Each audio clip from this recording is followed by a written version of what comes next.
Hello. Are you all settled down? Are you excited? We're talking about things that will matter to you a lot, like money, except it's not it's not money in the personal sense. We're talking about money in a public sense. Okay. So, please pay great attention. We have two great panelists this morning. You'll notice I'm sitting in the middle. It's not a reflection of my ideological position. But on my right, also not ideologically speaking, is the head of economics at Wits. So if I were you, I'd listen very carefully and also be very nice to Prof. Uma Kollam-Parambil. I got it right. Who's the head of economics and will be our first panelist. And then on my left, slightly ideologically speaking, is an advisor to the president. So if I were you, on economics, by the way, yeah, that's right. You can say wow again. So pay careful attention. I hope we will have lots of time for discussion and you can pose probing questions. But I would have liked for each of them to start, because not all of you study economics, just to try and get an understanding by what we mean by economics and what is the area of study. And then we'll go on to the practical questions around the state of the South African economy, where the economy, or how it's been shaped, where it comes from. And then we might talk about questions of economic justice. But of course, you'll have time to pose your questions, right? So, Prof, over to you. What are we talking about when we talk about economics? Good morning to you. It's my pleasure to be here today. I was told to first give a short brief on what economics is to begin with, yeah, to set the floor to take the discussion further. So, in our Economics 101 course, we define economics as a science that deals with distribution of scarce resources among unlimited wants. Yeah. So if you break it down, you understand that it's human nature to have unlimited wants. It's slightly different from needs. Yes, you have your basic needs, and once that's satisfied, you know we always want something or the other. So you have your iPhone. What's the latest model now? X10. Okay, so if you had the version before, I'm really bad with this. Yeah.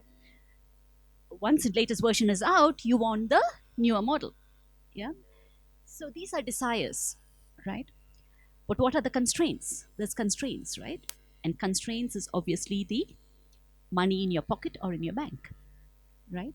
So what economics teaches is how do we best allocate these constrained resources to satisfy our unlimited wants. Now, the example the illustration that I gave was at a very micro individual level. Yeah. But basically, it's the same philosophy that exists at the highest level of the government. Right? So the government gets its resources, yeah, through taxation, yeah, primarily. Okay. And this limited revenue that the government has needs to be used for a myriad of purposes. Right? So, in the South African context, we would know a lot of this goes into welfare programs. Yeah, we call it transfers. Yeah. So, you know, you have South Africa has one of the world's best old age pension schemes, right? So, the same revenue that's been allocated for child support grants, old age pensions, to set up public roads, public hospitals, but also to run the government. So, you have your wage bill. And if this revenue that is obtained through taxation is insufficient, what can the government do? Government has to borrow. Correct? So obviously, once you borrow, you need to use some of this revenue now to pay interest on the borrowing, right? You need to service your debt. So now you have your pie, which you have to divide between servicing your debt, paying your wage bill, meeting your other spending commitments. So economics is all about how to best manage this. Okay. But obviously, when you talk about economy, we have also an architecture. Okay. Apart from the fiscal side, you have your monetary sector architecture, which is typically headed in most countries by the Reserve Bank of the country. Yeah. So the monetary policy, which sets basically your interest rates and determines the money supply in the economy, which ultimately will determine the inflation rates, yeah, and economic growth and overall performance of the economy is also basically within the purview of economics. Okay. So overall, I think to sum up, without getting too much into the details, I would say economics is about management of resources and management of the economy as a whole. Okay. Have I given a brief summary without complicating things too much?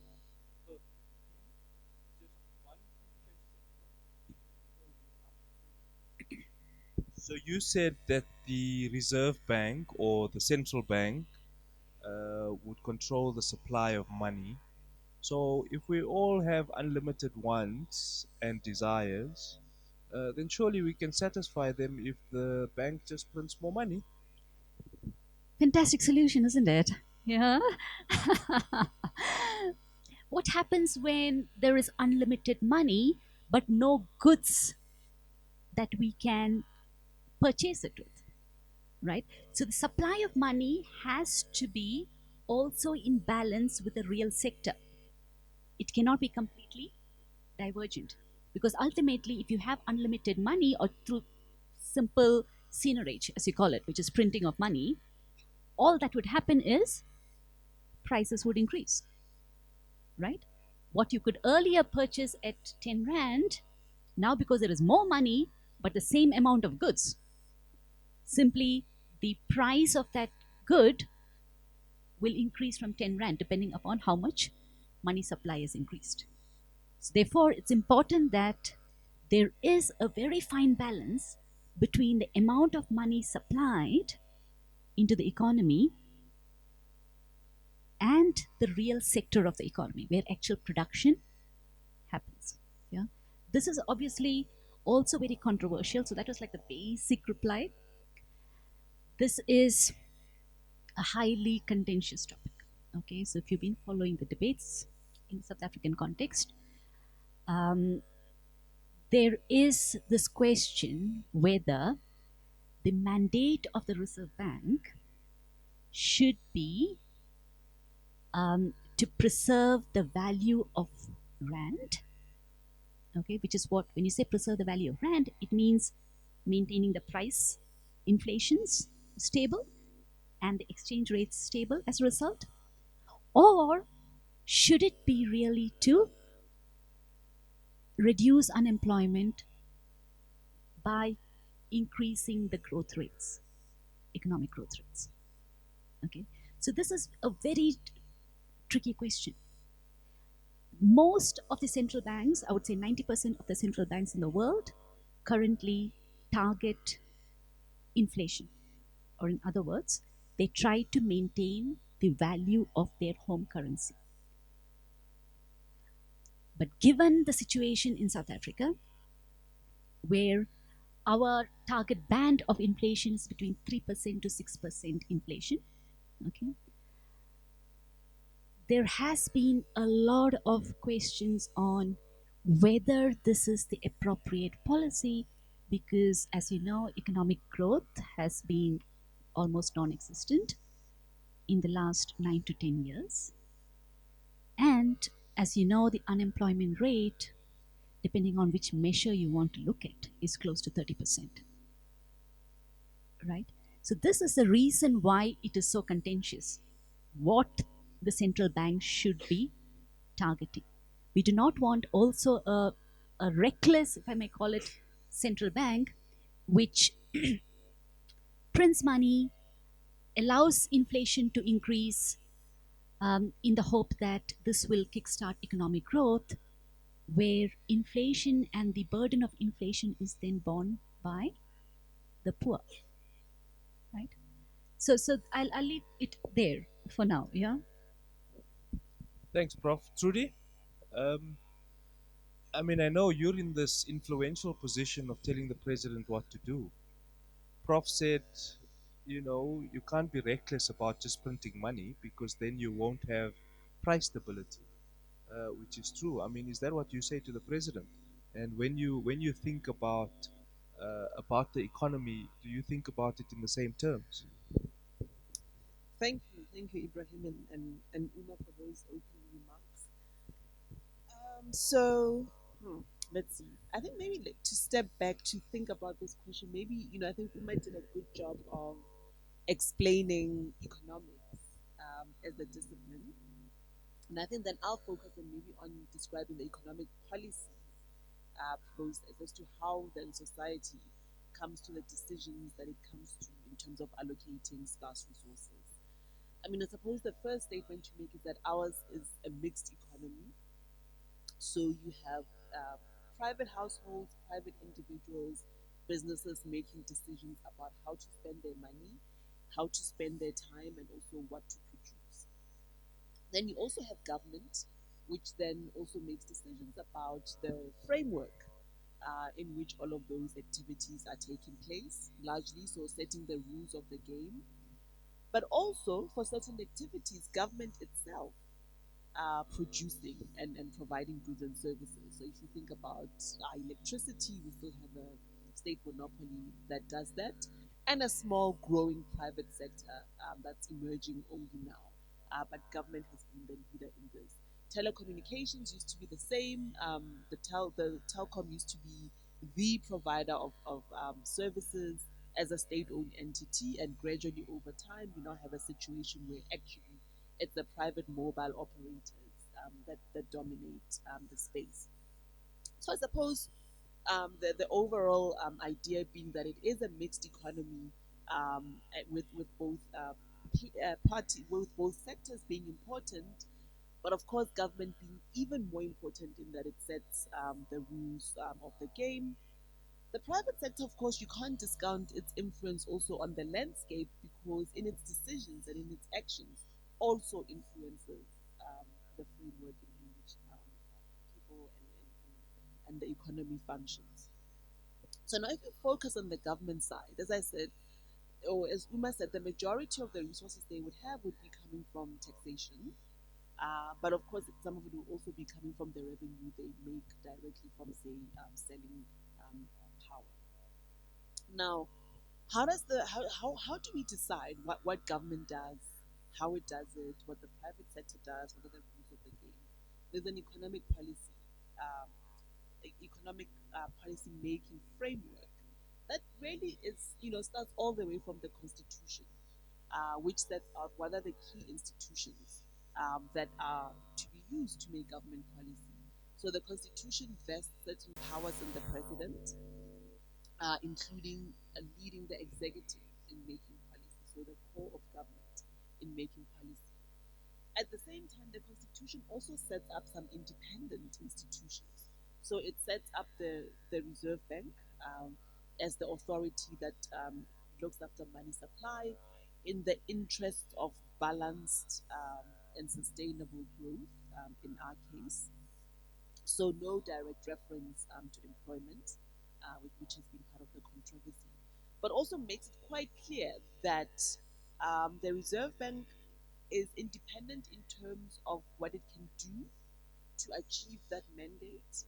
Um, but the policy direction will always come from government and also in coordination, collaboration, consultation with the finance minister. So there is a link. So there's people often say it has instrument independence, it can do whatever it likes. But in terms of the goals, it doesn't have goal independence. The goals would come from society ultimately. Um, The Treasury also gets mentioned in the Constitution to say all financial matters have to be dealt with via a national, a Treasury authority. It doesn't specify in detail what that authority has to look like, but it makes it clear that any financial decisions, major financial decisions, have to go through money bills. That the government would then prepare a bill and present it in front of Parliament.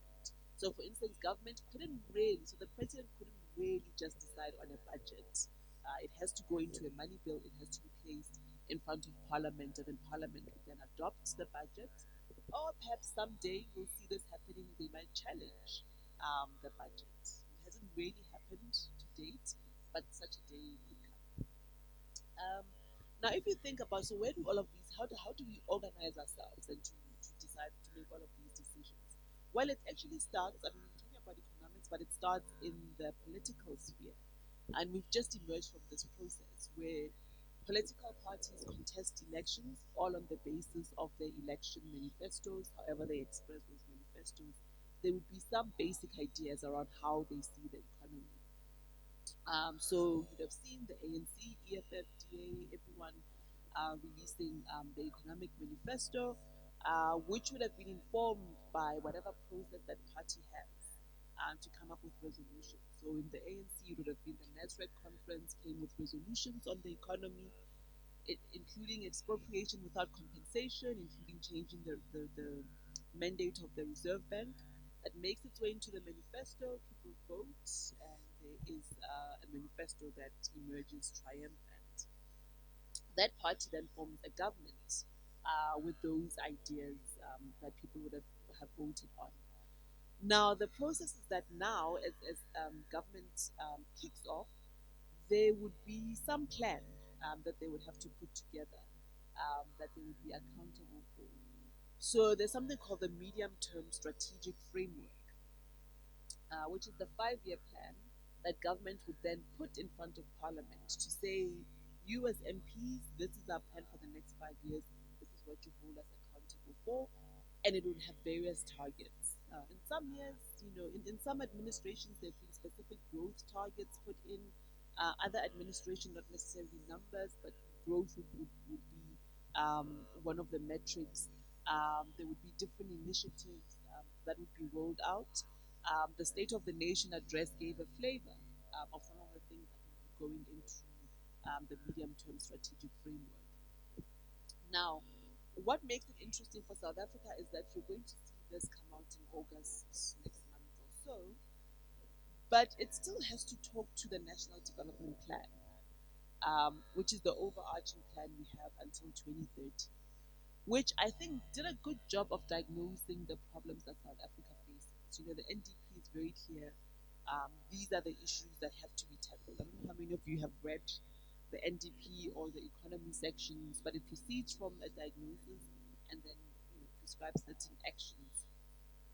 And what it really sees is, it advocates that we should have a capable state, we should have policies that promote investment, efficiency, but also sees small business actually as the heart of economic development. So all of that should also inform the medium-term strategic framework so that that 30-year plan finds its way in what the sixth administration is going to be doing. Now, the different departments would then look at the 5 year plan and each come with their own performance plans, annual performance plans, which they also have to present to Parliament through their budget votes, where they outline their program of action for a particular year in the economy. So you would have seen finance would present a budget for the nation, but they would also present their own budget as to how they're going to organize themselves, especially for the functions that come under them, like the PIC. What are their goals in relation to managing the state's pensions? How are they going to do that? How are they going to roll out infrastructure? How are they going to support job creation? So all of that will come up in their budget vote.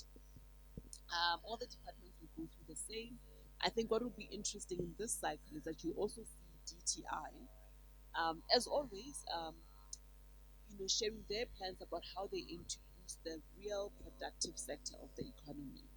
And so they are going to rethink industrial policy to say what are the levers that we have as a country and which are the sectors that we should focus on as government to support, either with subsidies, difficult at the moment, given our fiscal constraints, but you still do give some subsidies, or with favorable tax exemptions, with you know um, policy that is favorable to those sectors.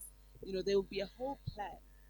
In the past, there used to be something called the IPAP, Industrial Policy Action Plan, which would set out for these priority sectors what are the key actions that have to occur. Now, if you look at GDP stats, you'll see that our manufacturing sector has been on the decline for all the time that we've had IPAPs. So a question has to be raised as to why has our industrial policy failed so far, and what are we going to do differently now to ensure that those plans do really support the productive base of the economy. So, some of the criticisms that have been made is that government tries to do too many things, is spread too thinly, is not prioritizing. And I think that criticism is well taken. Then, of course, you have to think about the overall policy mix. Does the industrial policy talk to the fiscal policy, and is monetary policy supportive of all that? And that's ongoing policy engagement through parliament, through the committees, through NEDLAC, which is the forum where business, labor, government, and civil society convenes to decide on legislation and to take big decisions, like the minimum wage was decided at NEDLAC. So that's another forum where continuously economic policy has to be evaluated to ensure that it's on the right track, but also to come up with new ideas for how to stimulate. I think I'll Thank you, Trudy. Are you all clear? Anyone have any questions? Don't just leave the questions to me. But you got a fair sense of both the technical, the policy making process, and we touched a little bit on the ideological about the extent to which government must be involved. Right now, you both, Prof. and Trudy, pointed out that there's the private and there's the public. We're a mixed economy. But, Prof, I mean, is government doing too much? As Trudy said, they spread too thinly. Or can they be doing more? Because clearly, you said a lot depends on the production in the economy, right? So spending money, I know many of our guys here were looking very temptingly at thinking, why doesn't the government just print more money? Then we can all satisfy our demands. But are they productive enough? Or are they not? Are they involved too much or are they involved too little? I think the moderator has asked a very critical question. Okay? I might differ ideologically from my panel mate um, to make things interesting and pep up. Um, don't get me wrong, I'm not somebody who likes to be labeled right wing at all. Yeah. I like to consider myself as more left central kind of person. Yeah. But who is pragmatic. Yeah. Who understands the basic human nature. Okay. So in economics, we have something called the principal agent problem. Okay. So just to break it down in very simple terms, what principal agent problem means is if a non-owner of an entity, okay, who does not have direct stake in the management of an entity, is put in position to take decisions on that entity, the agent, as we call it, the agent is more likely to take decisions in his own interest rather than in the interest of the principal. Okay, so this is the theoretical context I wanted to give before I introduce the issue of government involvement. Right? I do not debate that there is a need for active government involvement, but where? Yeah, where should government be involved in the economic management and function? Right? Now, My view is that the role of the government should be that of a facilitator and a strong regulator. I am not one who propounds for free market system. You understand what free market capitalism means? Yeah, that is something like US system, where um, really the government is trying to minimize its intrusion and intervention into economic decision makings, but rather because of the issue of the principal agent problem, my argument is that governments may not be in the best position to make decisions on actual production. Okay, actual production, yes, there are some strategic and critical entities in any economy, for example like ESCOM, which basically will decide really the entire future of the economy. Yeah, because power is required for across the board, not just for productive sectors but also for household sectors, right? So ESCOM is a real critical entity where, yes, because it's more likely to be what we call a natural monopoly, you cannot have multiple ESCOMs. You cannot have multiple lines, power lines running across. Yeah. So what we call the average cost optimization requires that they be just one provider for electricity. And given that it's a natural monopoly or a single provider entity, it's best that not be handed into the hands of the private sector, which is typically interested in profit maximization. Yeah, that's why they exist.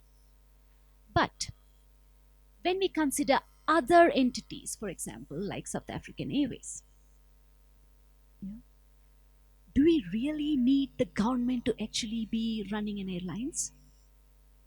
Do we need it? It's more like an ego project. It's a pride project. Not every country in the world runs an airline. Yeah.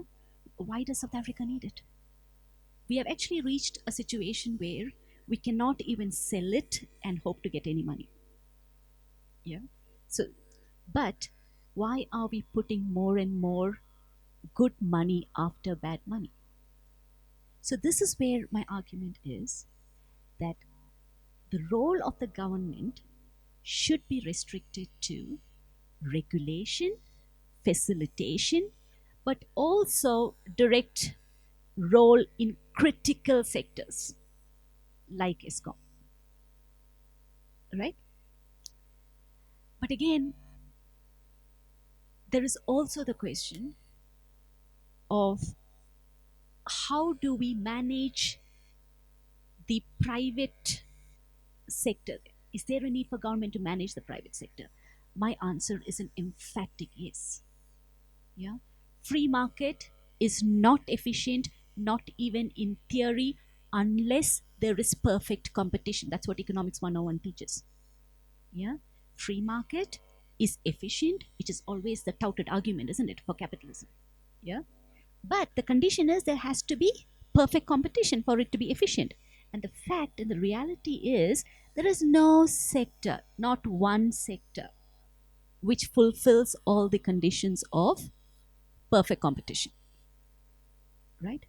Which emphasizes the role of the government as a regulator. Every sector needs a strong regulator. When I say regulator, I'm emphasizing the strong part, yeah, where the regulator has teeth, real teeth.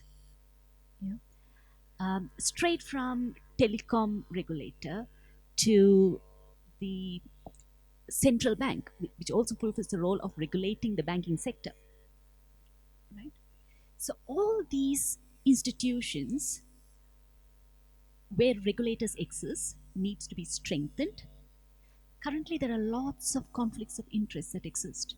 A lot of conflict of interest through what we call the revolving door policy. Yeah.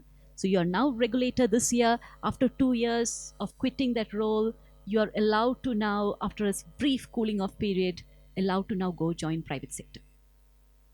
What does that show about the credibility of the decisions that you took as the regulator? Right? So the structure needs to be strengthened, the teeth needs to be sharpened.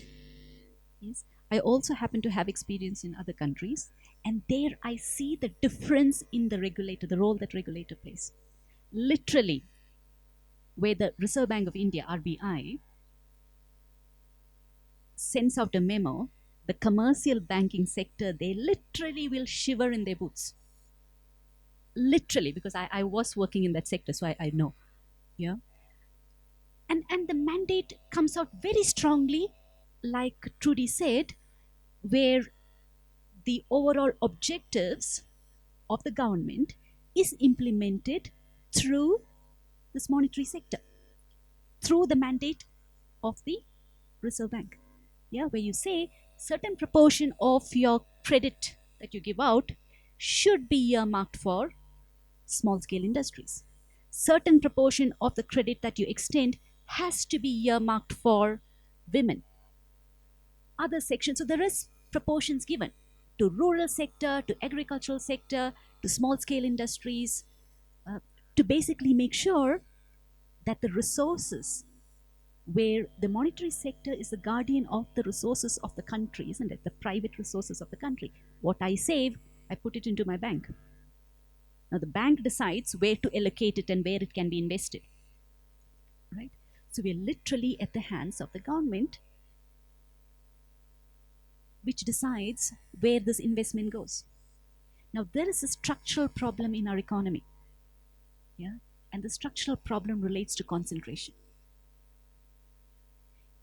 Any sector that you can think of in South Africa is overly concentrated.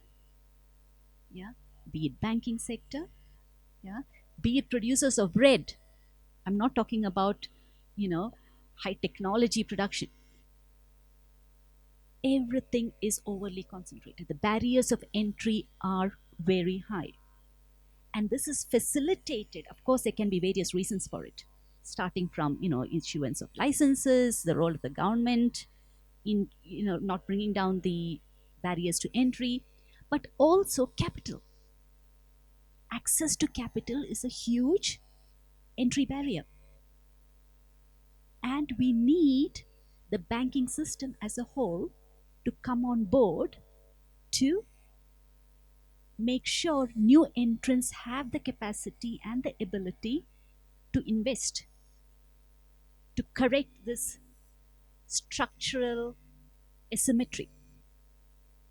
So the role of the government, in short, for me, is very, very important in correcting these structural problems.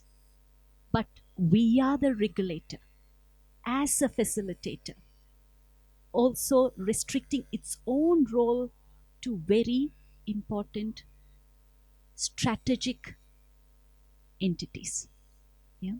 One last point I want to, of course, emphasize, so that I'm not branded entirely right wing, is, of course, the role of government as a redistributor. Yeah. So what does government do? Government taxes those who can pay the tax. Yeah. Collects the tax. One important function of government is also to redistribute this revenue to the less fortunate.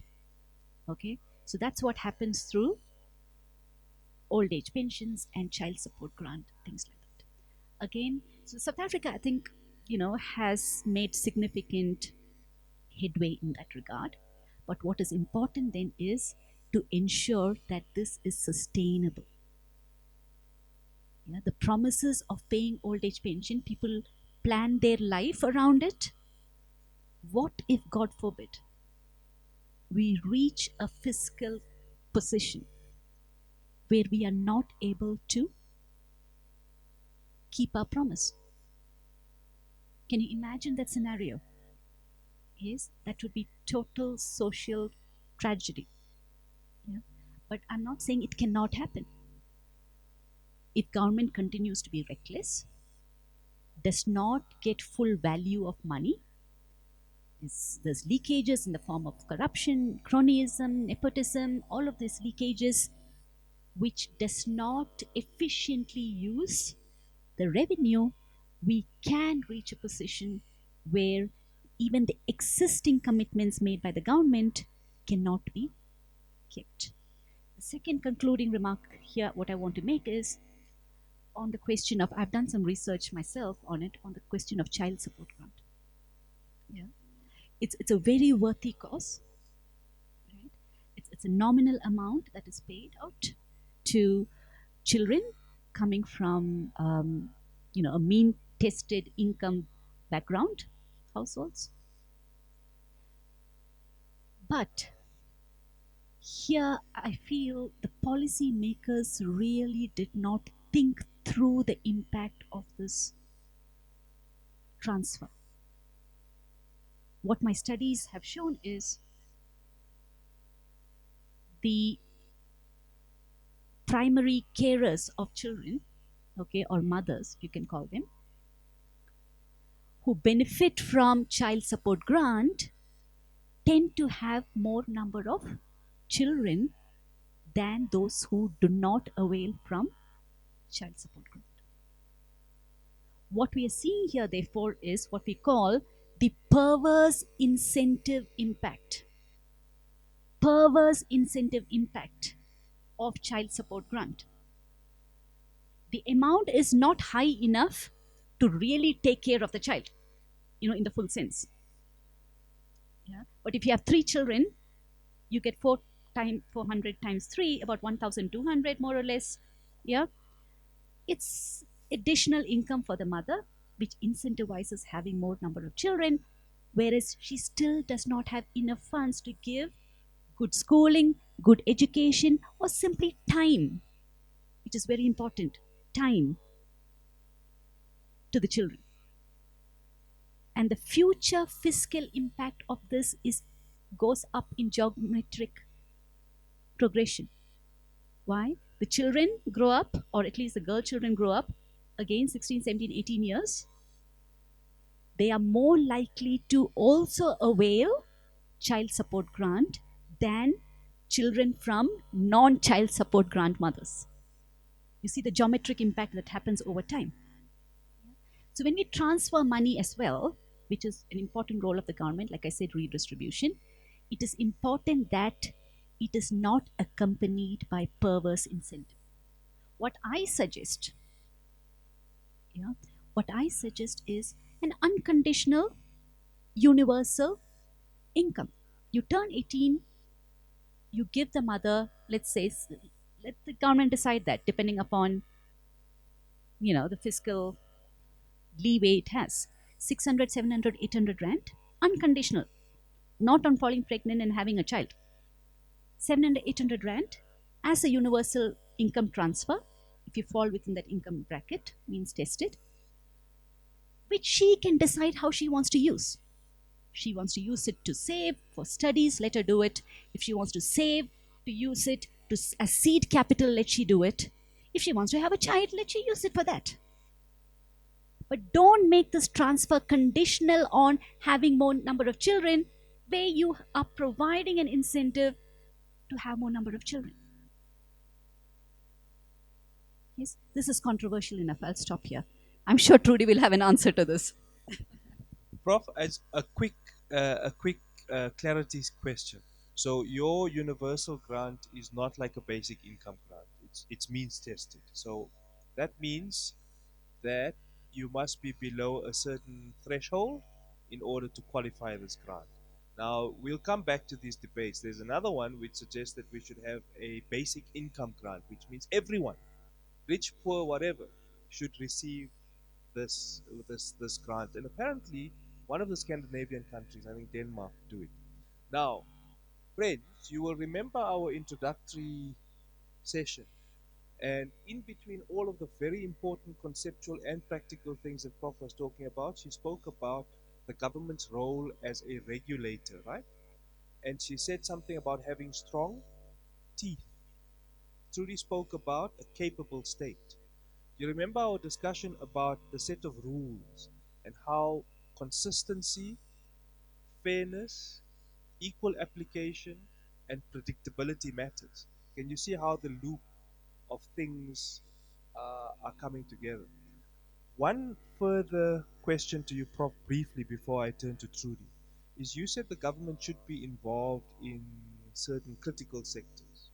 Would you consider food production and distribution as one such sector, including logistics and supply chains and so on? Okay, so a broad answer would be governments need to get more involved where the activity is what you call a natural monopoly. Okay, one entity can best do the job at the lowest cost. That's what a natural monopoly is. But coming to the question on agriculture, yeah, does government have a role in agriculture? My answer is yes, but not in agricultural production.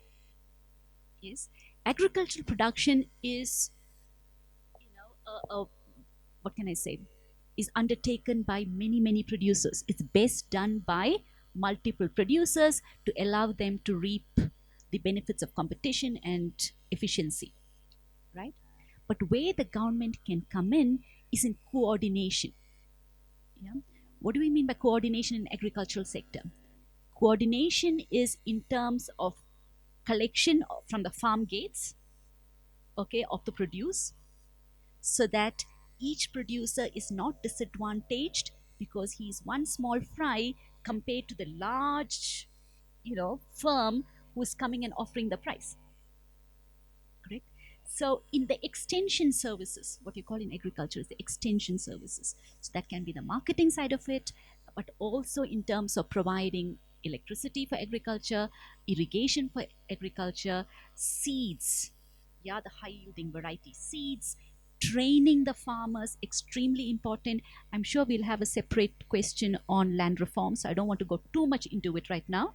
But yes, when we talk about land reforms, it's not just about dividing pieces of land and giving it out.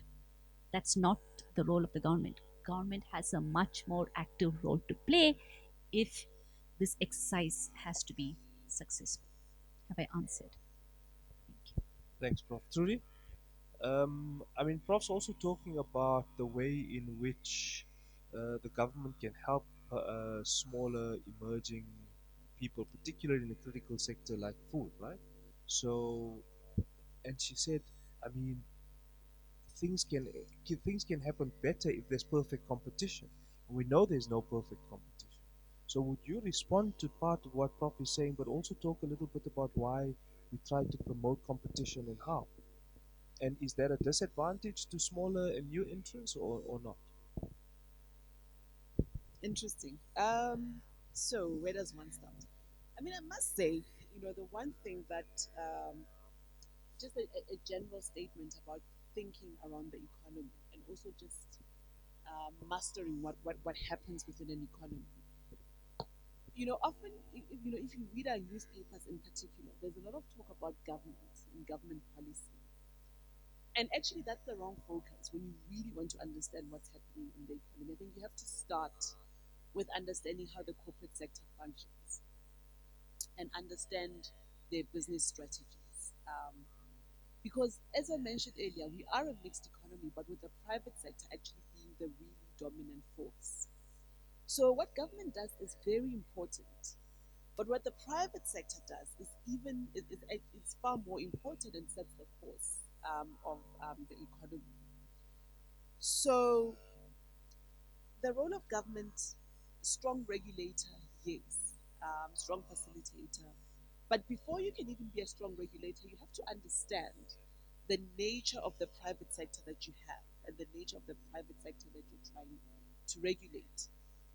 So if you look at South Africa's economic history, for instance, because economies don't emerge with government coming up with a plan and then it unfolds. It's actually private decisions and people responding to the environment and responding to the incentives.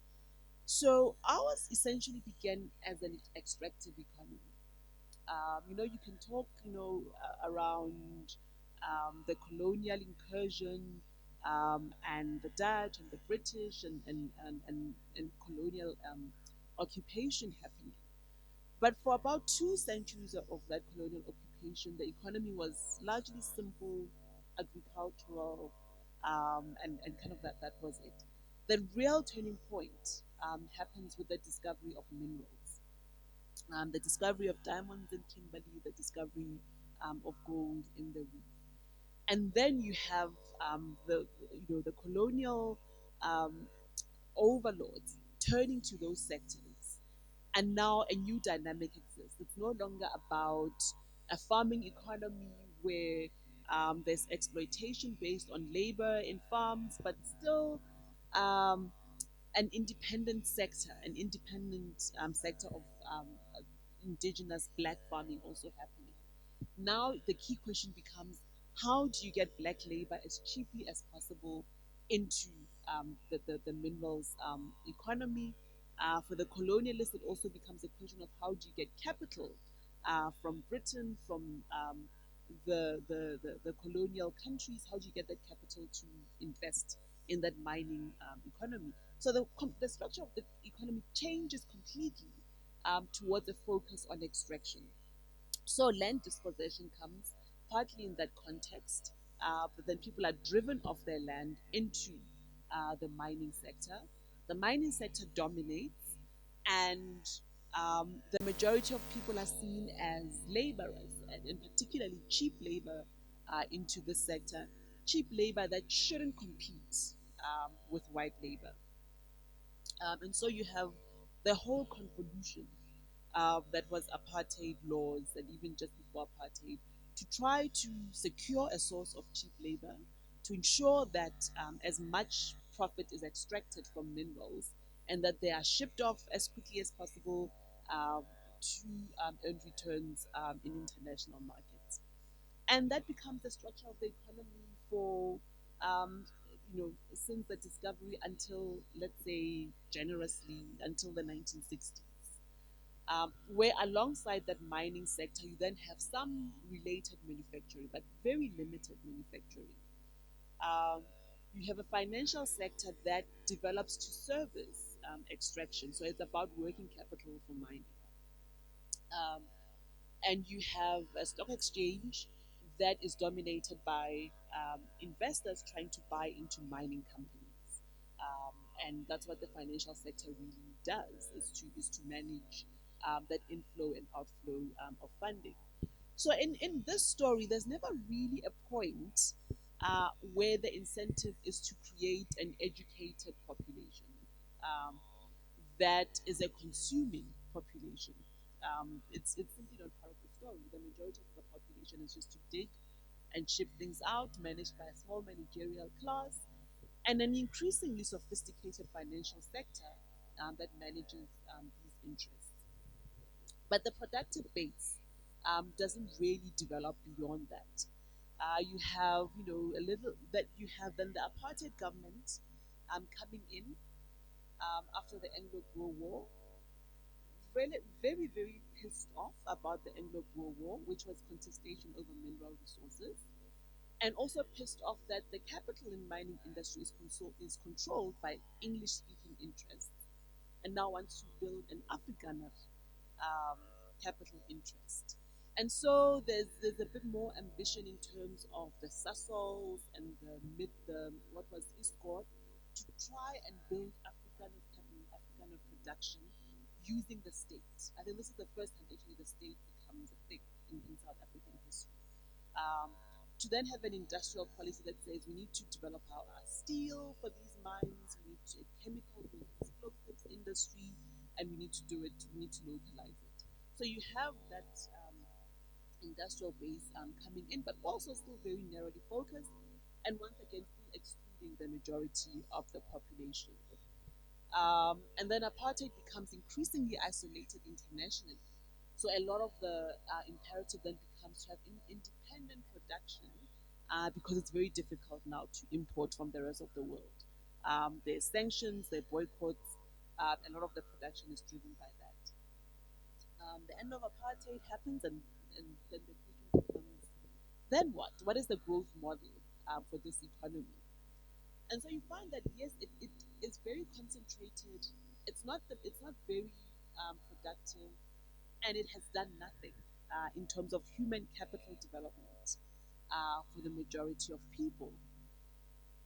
Of course, in the background, the global economy is not waiting for us. So there's massive competition for low wage manufacturing from places like China, India, East Asia, the East Asian miracle economies. So our labor force doesn't necessarily have a natural advantage it can latch on to say we will then quickly grab the manufacturing opportunity and become the manufacturing hub of the world. China has really occupied that space. So we kind of stuck with massive unemployment. Um, the minerals economy is also in decline. Our gold resources. I mean, you know, now you have to. I mean, I used to work for a mining company. We had one mine where you have to go 4 kilometers down to reach the ore body. So we've depleted resources. It's becoming very dangerous to mine, and prices are declining. So even our core industry is no longer the main industry. So it really asked a very uh, difficult question around where is the growth going to come from, where there hasn't been investment in the population in terms of productivity. um, you can imagine an alternative story where, if you know the colonialists had been enlightened and said, we're going to have mining, but it's not a long-term thing. We're actually going to educate everyone. We're going to have a sovereign wealth fund. We're going to make sure that we're the leaders of science and technology in 50 years. Completely different story. But our country went on the completely opposite path. And so we're not in Norway. We don't have an exit point. In the same way they have an exit point out of oil, we don't really have an easy exit point out of minerals, which are diminished. So, what has policy tried to do in the context of all this? I mean, I suppose I tell a very pessimistic story. It's not that we don't have any industry. We do have some industry. We do have services sector, but they will never be equal to the unemployment challenge that we have. And so the question becomes, how do you quickly generate new sources of growth in such an environment? Now, I used to work for the competition authorities. So competition policy is one way where you can say, for the industry that we do have, let's make sure that it's open. Let's ensure that there are no barriers to entry into certain industries. But once again, focusing on corporate behavior gives you some of the answers. You have a corporate sector which A was protected from international competition, but was very used to, it was actually encouraged to act in a very collective sense. So if you look at the work we did with the bread cartel, um, it's obviously a very damaging cartel, and yet it has its roots where under apartheid, it was actually a regulated and a permissible cartel. There were industry boards, and that's how they used to, that's how agricultural produce was marketed through one channel, and everyone had to sell at the same price, at the same regulated price. And there are arguments for that too. But of course, when you liberalize and you have a cartel, that is damaging. Similarly with cement, there used to be there used to be different operations, but one cement board, one price for cement that everyone has to pay. Post-apartheid government breaks it down and says, no, you have to compete with everybody else in the rest of the world, and to be efficient. But they still know each other. They still know how to price in a conducive manner. So, this kind of plays up in many industries where you have few players.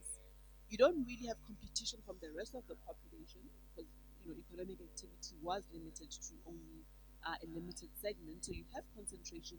You have practices that come from the way apartheid managed the economy, which are collusive in nature, and you're trying to break this up.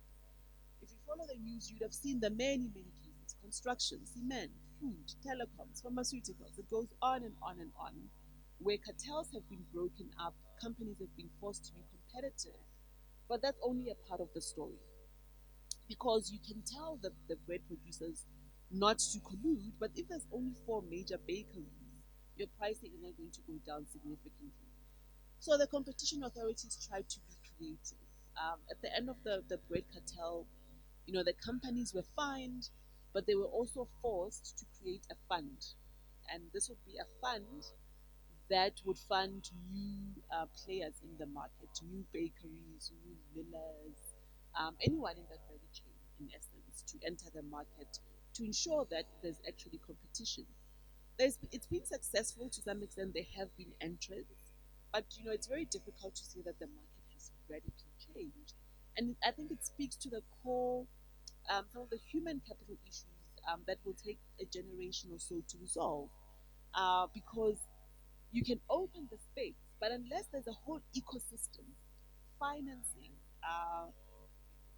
access to infrastructure, access to markets that ensure that new players can come in and really be effective and really discipline the monopolies of old, regulation can only take you so far. Someone has to take that space.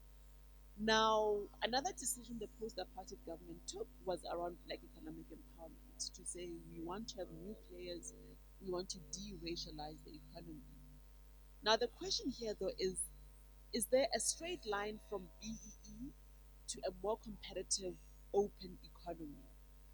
And I think we'll see, if you think about it, the answer is no. Because a lot of the way BE actually happened wasn't that now, you know, Makhaya Industries is going to come into the steel industry, is going to be supported, and I'm going to really take on metal steel and really compete and be supported to at the level where metal is actually scared of me. No, Makhaya Industries is a shareholder in metal steel and has a tiny little share, and you have a seat at the board maybe, but you're not a rival to metal steel. And you see it in sector all over again. You're not a rival in that sector. You're a participant, but you're not necessarily creating new productive activity. So I think that B has done some good things. At the same time, it hasn't solved that fundamental question about where is the new source of growth, new activity, new players going to come from in the economy. So that's what competition policy can do, has tried to do, but there still has to be a whole ecosystem that deals with that challenge. Now, on state-owned corporations, I'm actually perhaps even more conservative. I don't, you know, I don't think they are going to solve the challenge either. They're not going to create new sources of growth. They should be underpinning economic activity. So we should have cheap energy or affordable energy, affordable transport that allows other players to flourish. But I don't think they should be trying to be these players. So in ESCOM, for instance, one could even argue with technology changing, the part of ESCOM that is a natural monopoly has actually become smaller. There was a time where the whole thing was a natural monopoly, but now you can actually have independent power producers that are cheaper than ESCOM. So, perhaps the transmission lines that you see are literally, you don't want to have many transmission systems, but basically the generation part is no longer a natural monopoly. The same thing happens to telecoms. All of it used to be a natural monopoly, but now it's actually cheaper for private players to come in. But then the question becomes about public objectives, right? Technically, you can have private players doing this cheaply, and in ESCOM, I have no issues with that whatsoever. But take SAA. Maybe I'm playing devil's advocate a little. But yes, you don't need to have a private, a public airline necessarily. There've obviously been very many successful private airlines that are much better than publicly owned ones. But in terms of public purpose and public objectives, would a private airline do the things that we value as a society? So, to give an example, would a private airline fly a route from here to George, from Joburg to George, from Joburg to East London, even? If I were a private player, I might just prioritize Joburg, Cape Town, Durban, and not bother about the rest of the routes. Or if I bother about them, I don't cross subsidize them. I charge the full cost. If you want to go from here to Bloemfontein, you're going to pay, the full value of that. Whereas if I'm SAA, I might say it's important for people to go to Bloemfontein. It's important for social cohesion. So I will use the revenues I make on Cape Town to subsidize people going to Bloemfontein, so that we don't have we don't have isolated parts of the country. We distribute tourism evenly, etc., etc. So, on the one hand, yes, I think we should be arguing that economically it might make more sense, it might be more efficient to have private provision, but there are instances where the public good might be that you still want government involvement. Now, whether what the public good is with SAA is not actually fully articulated, but there might be an argument as to why you still need a state-owned airline, even if or particularly because you know that certain things that it will do are not profitable. So you couldn't trust a profit making entity to do those things.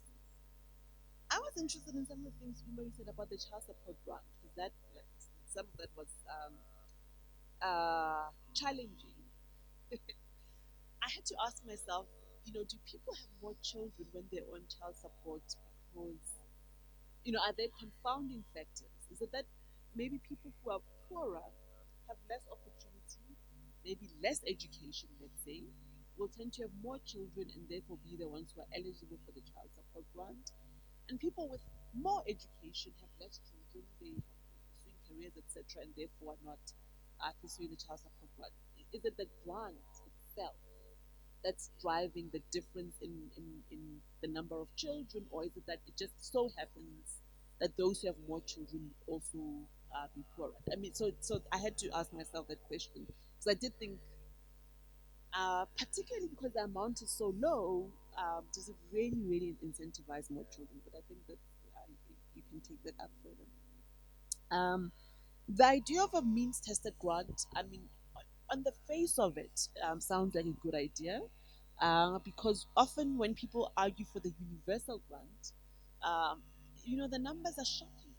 If we had to give every single adult 800 rand every month for the rest of their lives, it's just, it doesn't seem fiscally feasible. You've got to find a way to get the rich people to opt out or return them, but you've got to do something to make the numbers balance. So if you just give it to means tested people um, and the rest don't have access to the grant, the numbers might actually, it might make fiscal sense. Making it unconditional, I think, is important because then it has been shown, even for the universal grants where they've been done, that actually people do productive things with it. They will look for jobs, they will, take extra classes, that sort of thing. So it's definitely productive. I don't have issues with it. I just have issues with the idea around the child support grant incentivizing more children. Sure. Absolutely fascinating. And I'm sure you all have many questions, but each are itching to respond to the other, which is precisely what we wanted. I want to preface it with two questions. Trudi, it sounds excellent that we should cross subsidize things like social cohesion and so on. But given where we are now as a society, I mean, surely that nice to have is something we can think about later. Now, I'm not just saying that question glibly, I'm relating it to the question that both of you brought up, not just about deconcentration in the economy or breaking up monopolies or artificial monopolies rather than natural ones. But I'm also talking about the relationship between deconcentration and diversification. I know you've traced the political economy history, and of course it's largely accurate. But can we say from the Mbeki era that we haven't had sufficient diversification? So now there's a relationship between deconcentration, breaking up the monopolies, and diversification. Prof, do you agree that since the Mbeki era, there have been some diversification? I mean, financial services sector has kind of burgeoned. Things like business process outsourcing, tourism, and so on. Um, but I know before you come to this question between the relationship between deconcentration and diversification, you want to respond to this SAA issue. Right. No, absolutely. I agree with Trudy that the public good motive is very important. Yeah. So when left entirely to private decision makers, whose sole interest is to maximize profit, obviously they would like to limit the routes of any airlines to the ones that best given to their objective. But if you can recall my initial introductory remark where I said there is a need for strong regulator, again in the airlines industry as well. Why should it be any different? Yeah, it's not perfect competition. Very few strong players who obviously need to be regulated. Now, this can be very easily resolved. This issue of route to George or Bloemfontein can be very easily resolved if the regulator says, if you want to continue on this very lucrative route of Cape Town Joburg and you want the license for that, you need to also fly between these small towns. And this is not unheard of. I'll tell you an example, real example from again the Indian financial sector, where the Reserve Bank of India gives licenses to open either ATMs or branches in the so-called sought out urban areas only if the bank commits to open double the amount in rural areas. Do you see the catch there? And this is the way to serve public purpose rather than take on a large behemoth of literally money sucking entity for the serving the small purpose of route between Joburg to Bloemfontein. It is important. Yes, it's critical and important, but it can be more efficiently served by having a strong regulator. So for me, if there is one takeaway message here that you can go with, it would be need for strong regulators in every field, because every field in South Africa is over concentrated, where there is implicit or explicit collusion, like Trudi pointed out. There is a need for intervention and giving direction. Okay, so that would be my response on the public good interest for government intervention.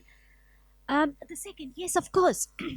You know, I'm an economist. And economists, although we are talking without too many numbers, in real life, where we do actual research, it's highly pedantic with very complicated econometric techniques where we control for confounding factors through principal matching techniques and all of that. So the research that I've done obviously takes care of the confounding factors. So what are these confounding factors? So confounding factors are obviously women coming from poorer backgrounds would have lower education and would not be in a position to plan their life as well as women coming from better off background, leading to more number of children. Okay, so there is an external third factor which basically brings together the number of children and the poverty levels, right? So all of these controlled for still shows. Okay, so to go a little bit deeper here,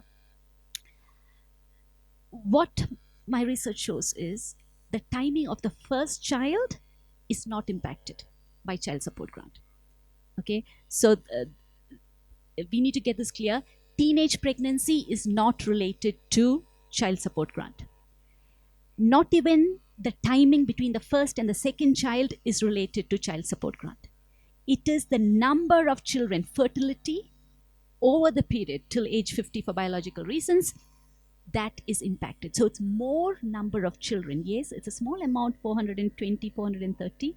But when you accumulate it, like I said, if you have 3 or 4 children, it then makes a substantial contribution to household expenditure. Other studies, not my own from UCT, other studies have shown that child support grant also contributes to household consumption, not necessarily directly related to child's well-being. Okay, so there is contentious whether the height to age ratio is met or children on child support grant are able to do better at school because of the grant, etc. Those results are contentious. But what there is evidence of is that it contributes to household consumption. So my question, why link it to the child? Or because the number of children in the household then tends to increase, your per capita resource availability is actually declining. Per capita resource availability in household is declining because of this new additional member. So a better way where it might even make fiscal sense, because if you look at the geometric progression for the demand of child support grant, every 16 to 17 to 18 years, you will see the fiscal burden in the long run will be much higher through child support grant rather than a means tested, I'm not saying universal grant here, means tested, even female oriented grant. Because women are the decision, I'm assuming, decision makers here for childbirth. May not be always, but in most cases. Yeah. So there again, your resource requirement is literally halving there if you restrict it to women because of our fiscal constraints. But in the long run, we can do simulation studies. We'll be happy to help out the presidency on this. Yeah. Um, simulation exercises can go to show that this might be a better way to allocate resources to ensure better human capacity. Our purpose should not be simply to grow the population. Purpose should be basically to grow human capacity. And therefore, my view is that child support grant is really providing a perverse incentive in our endeavor in the long run. Right? Was there a third question I needed to respond to? Universal, yeah?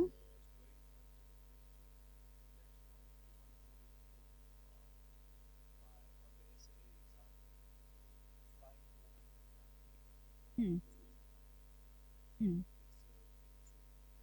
Yes.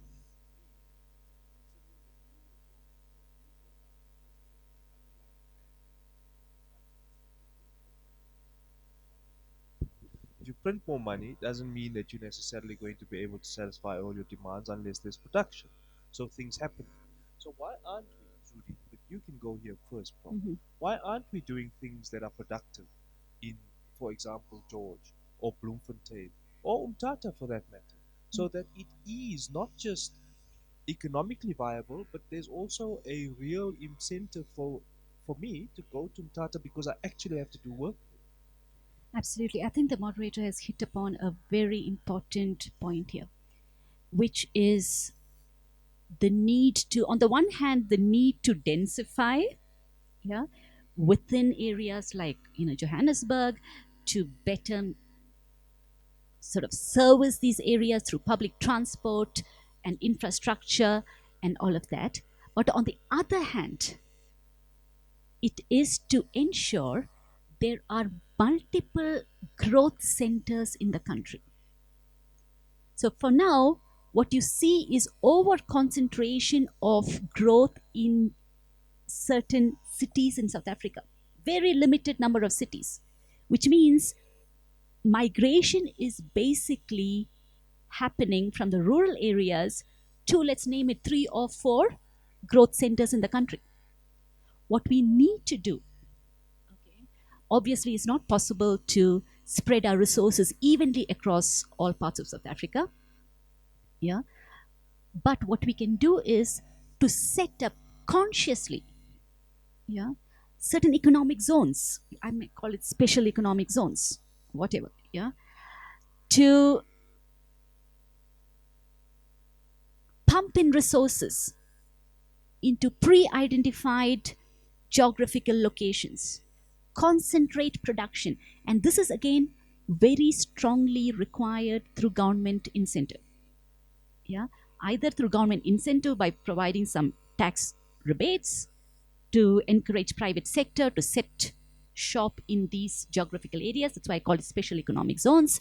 Or the government itself come up with a huge investment, like a big bang investment into certain areas, which can then, through backward and forward linkages, encourage private sector also to come in. Right? Yeah.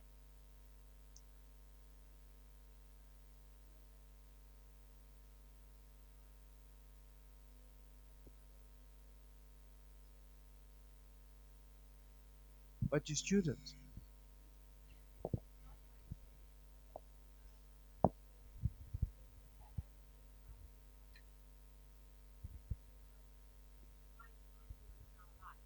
Ever. And that's a reality. So, in as much as we're speaking indirectly to the issue of unemployment, I'd really like to know what are the short, medium, and long term solutions, conceptualizations of unemployment, more specifically of youth in this country. We're gonna get there. We're getting there. Just chill. No, I'm furthering my studies, um, perhaps to try and get more opportunities, that would be linked with a high level of education. But there's no guarantee that I will actually get a job after I've studied. And also, I don't have an alternative activity. Even though I have applied to other positions, it's not that I can actually get a job anywhere. So I'm just studying because it's a productive activity, in terms of, increasing my value perhaps, but it's not really taking me or putting me in a position where I want to be in employment. no, I completely get your concern, yeah, and your impatience as youth, yeah, given the over 50% youth unemployment in the country, yeah. But our discussions around economic growth is directly related to employment issues. So far, what we've been discussing this morning has related to the economic structures and economic growth, which has or should have a bearing on employment issues. Now, I say should because there are various forms of growth, inclusive growth, jobless growth, which has actually been a problem in South African context, where our over dependence on capital, yeah, given our apartheid history, there was concerted strategy to go for capital intensive production and replace as much as labor as possible so that the minority could manage the production system without engaging the majority.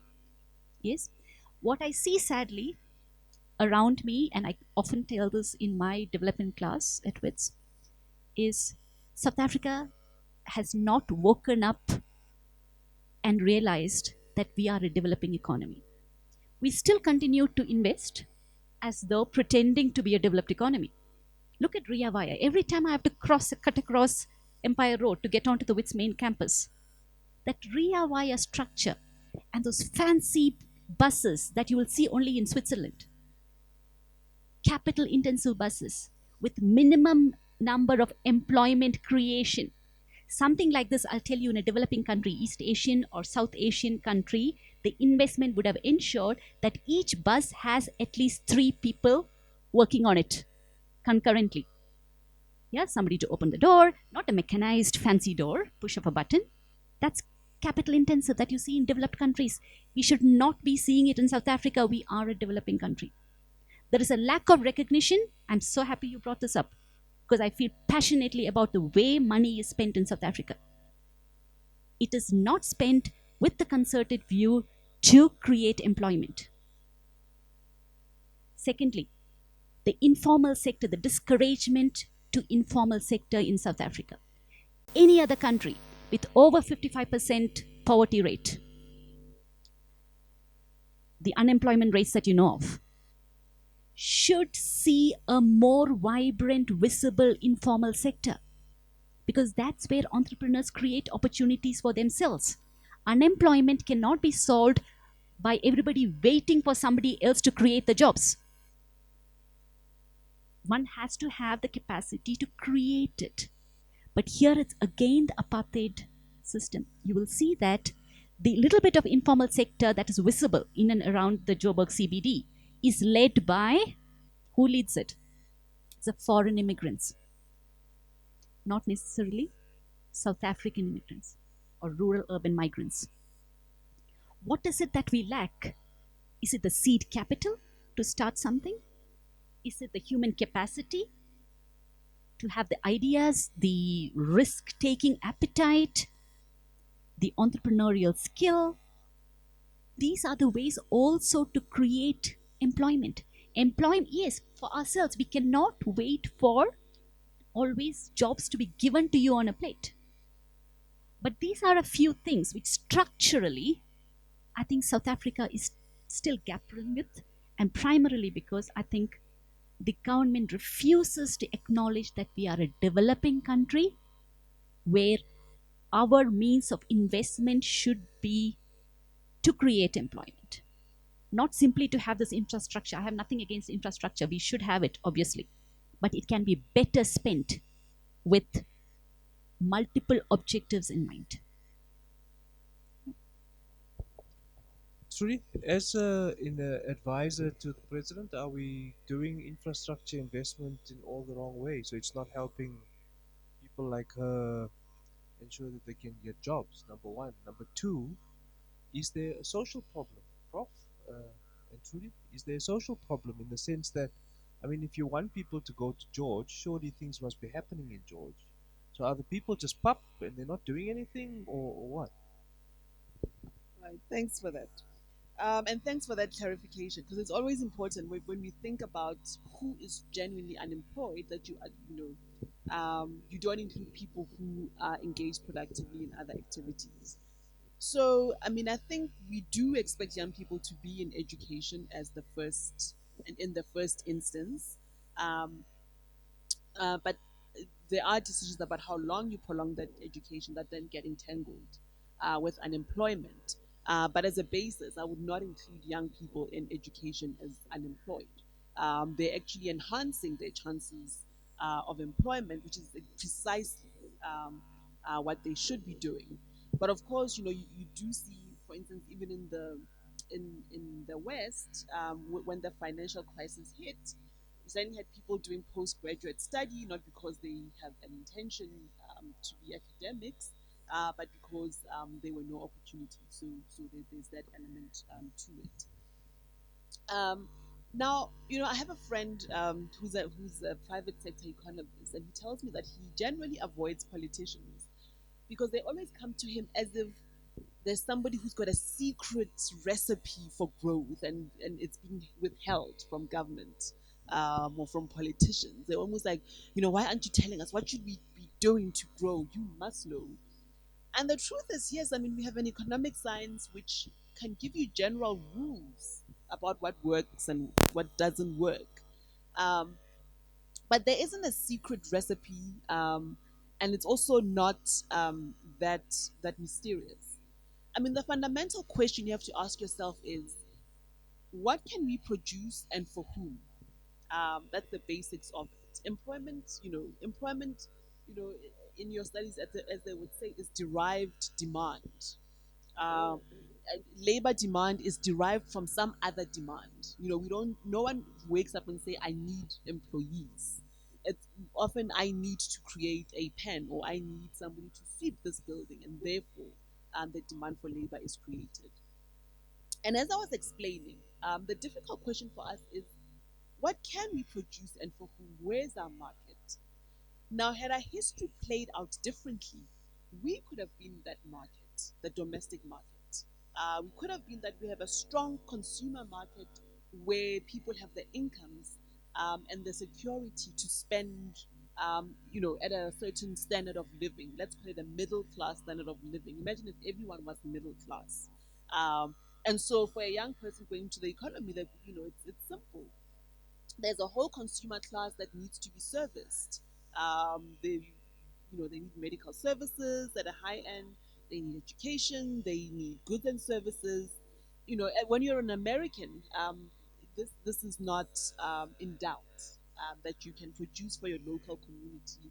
You can stay in Arkansas or Ohio, and there'll be a market in Ohio to service.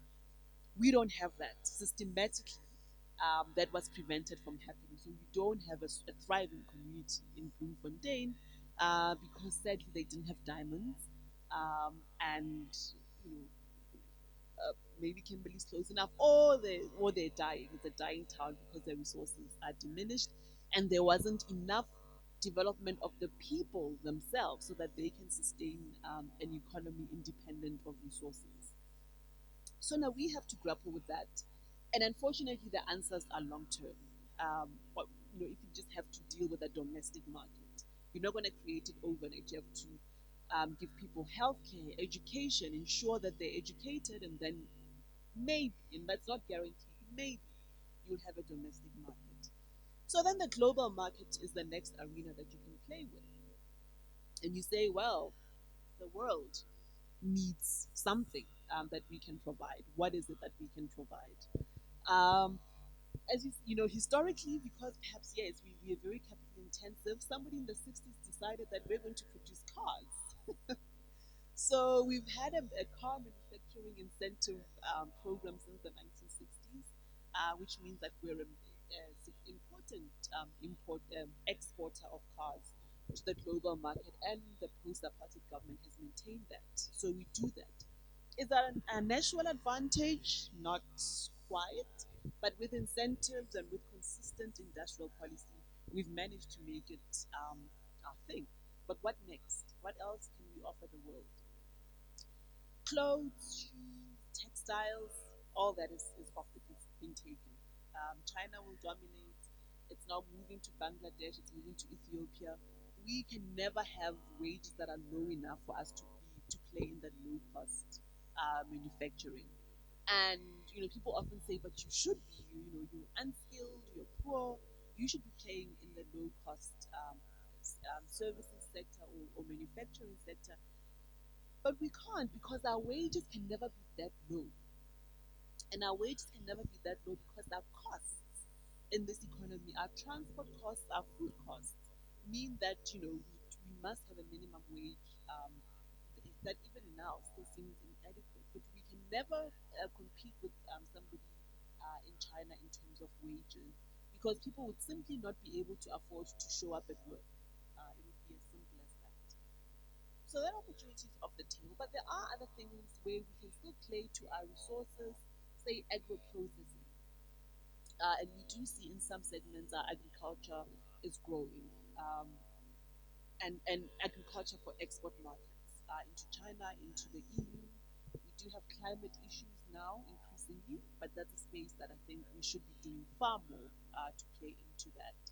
And it's become agriculture is becoming sophisticated, technologically advanced, such that actually even if it caters for the low wage worker, it also caters for progression up the value chain. So we wouldn't be stuck with just low wage activity. We could move up. Tourism also gets mentioned in this theme, that we should be, we have a beautiful country, we should be creating services, boosting our creative economy, our cultural tourism to attract far more tourists, but also responsible tourism, like the ecotourism type. I don't think we want to be like in Las Vegas. Tourism often comes with its own challenges, but you want sustainable, responsible tourism. So indeed, you would have seen the Minister of Home Affairs announcing visa fee entry for certain countries, trying to just push that narrative of increasing our tourism services. Will that be enough? No. There's a whole lot more we could be doing for the world. Now, going back to the apartheid era, with its many flaws, we did create some scientific capability. So, for instance, if you look at institutions like the CSIR, um, it has created intellectual property, for instance, in batteries, which wasn't a thing. But now with renewable energy, the development of lithium-ion batteries, vanadium batteries for storage of power. If you've got wind farms and solar energy, what do you do at night? What do you do when the wind is not blowing? You need storage. We are a leader in those technologies. Unfortunately, our scientists leave and we sell our patents. We don't develop it here, but there's scope for us to develop. We should be doing far more, especially with universities, to commercialize some of that IP. So we shouldn't say, okay, we're a developing world, we should be looking for only the tourism and agro processing.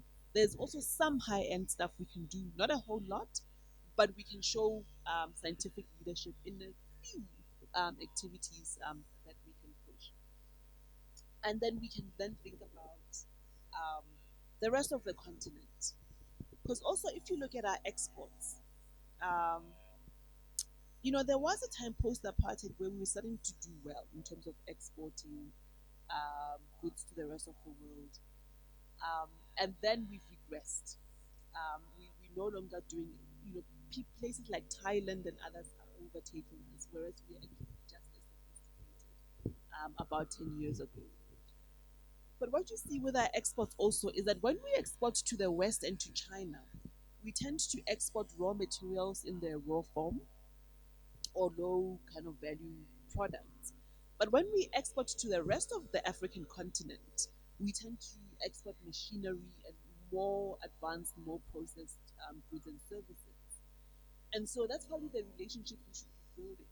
And also the reserve growth should be happening. We should also be importing more from the rest of the continent because in that way we can have stronger markets on the continent rather than depending on external trade in a disproportionate sense. Trade is important, but African countries are actually disproportionate in terms of the level at which they import from the rest of the world in a way that others aren't.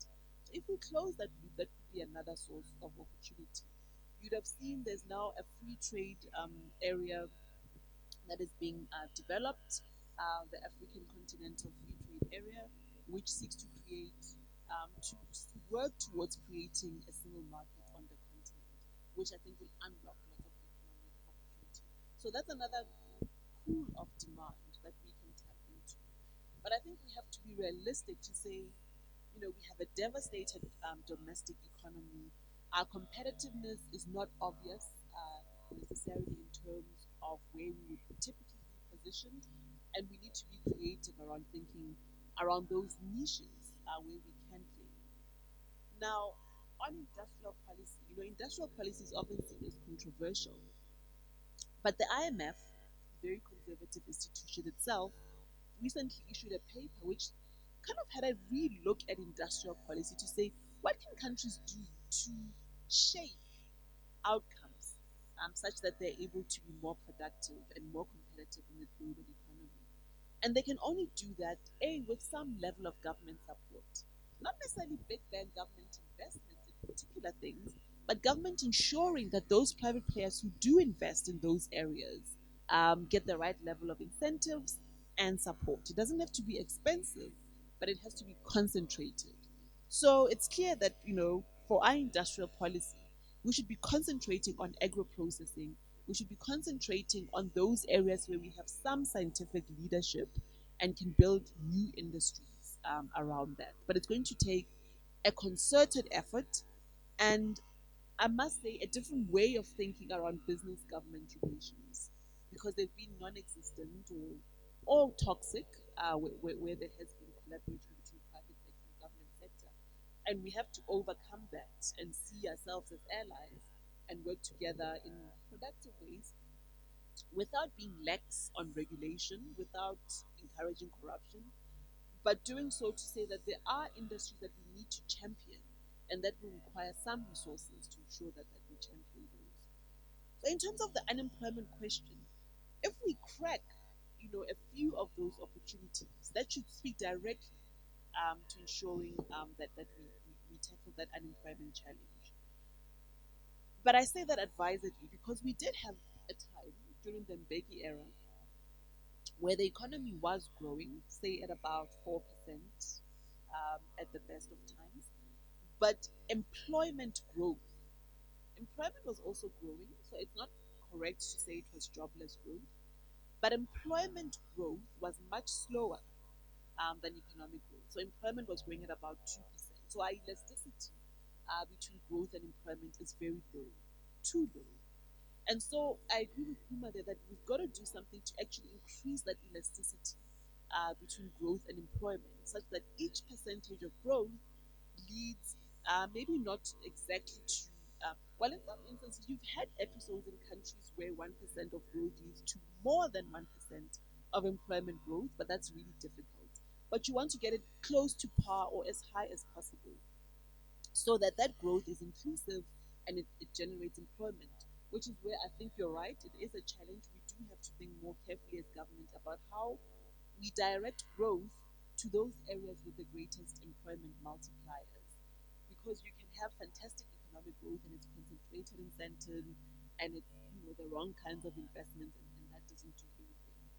So you do have to almost force labor intensive investments, because yeah, private sector on its own might be inclined towards more capital intensive, and so the incentive needs to be shifted to focus more on labor intensive. Thanks, Trudy. I think we want to take a break, but before we take a break, short, for 10 minutes, I want to ask Prof. Uma, is it possible for labor intensive growth in the private sector, in the private economy, or is labor intensive growth only possible through government intervention or government production?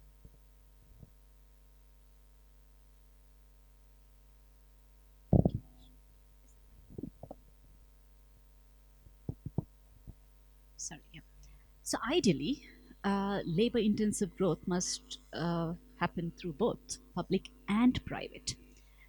But of course, you can't force the private sector to say, you know what, employment creation should be one of your objectives. Instead, what we can do is make it commercially sensible for them to use labor intensive technologies. How do we do that? Okay, so this is an issue, structural issue that South Africa faces again. A productivity, labor productivity, we really cannot say is top notch in the world. Yeah. How do we improve our labor productivity? Once you improve your labor productivity, which means the private sector is getting more value for the wage bill that they pay out, they would automatically start adopting labor intensive technology. So government does not have to force anybody to do that. That will make full commercial sense. Now, how do we do this? Right? Of course, capacity building, education, all of that is important. But also, this is a big elephant in the room that nobody likes to talk about, the labor market rigidities. And I'm not talking about minimum wage. Personally, I'm all in favor of minimum wage and at a higher rate than what is being implemented. But it must also be accompanied with the guarantee that the employer gets his money's worth, that productivity increases, right? How can we do that? Make minimum wage 5,000, provided value for money is there. Which means we need to take a re-look at some of the other rigidities that exist in the labor market. At our unemployment rates, depending on the measure that you use, whether you count students like yourself who are not directly in the labor market but only because of no other choice, this obviously means that the rigidities that currently exist needs to be loosened, right? Now, this is not going to be easy in any democracy. Yeah, once it is put in place, legislations of this nature becomes very hard to be revoked, which is why I earlier mentioned something called the special economic zones. So world over, what you see, special economic zones is where rest of the legislations of the country may not apply in its full severity in those zones, even though it is within the country. Okay, so you get tax incentives, but also more right to hire and fire.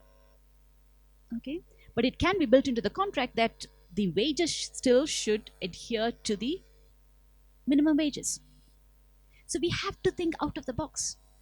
We are not in a position with such high rates of unemployment that we continue to protect the employed through union activity and all of that. The unemployed don't have unions. Nobody is there to voice their concerns and frustrations. So we need to really think out of the box of how we can increase employment by easing a bit of the structural rigidities. Because if you talk to firms and investors, you will hear that the greater concern is really these structural rigidities rather than the minimum wages. Because once you ease these rigidities, you can make sure that the money's worth can be elicited. I'm not talking about allowing for sweatshops or exploitation. There can be sort of regulation surrounding it, but really addressing the concerns of potential employers. Why are firms scared to employ people, literally? Yes. So this would be sort of one of my ways, I would think, that we can work around the existing regulation, but also then trigger the growth of certain areas which are underdeveloped currently, but where we recognize there is a need to provide balanced regional development so that overcrowding and over migration into these few pockets of growth do not continue, where infrastructure is stretched and we are really not able to meet the aspirations of these migrants.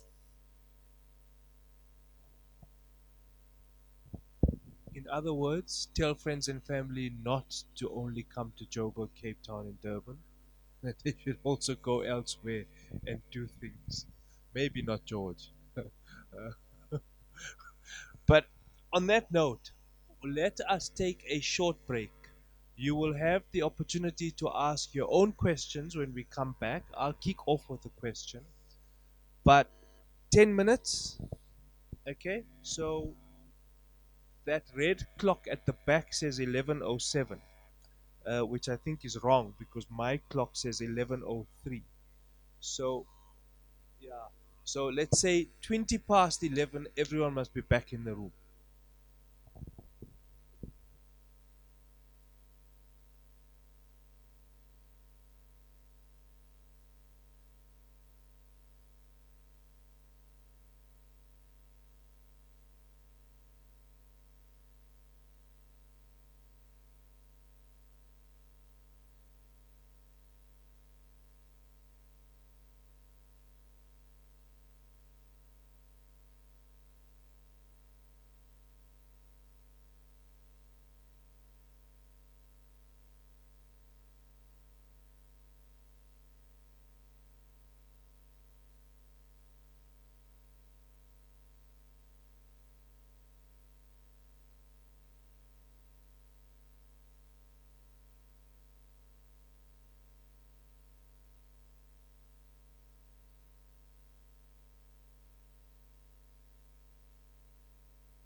Okay, hello.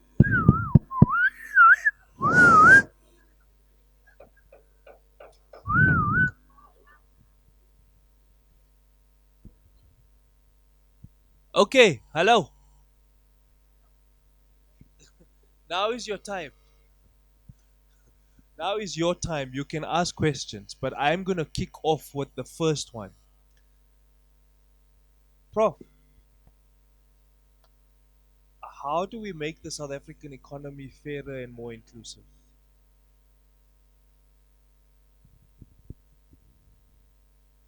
Sorry.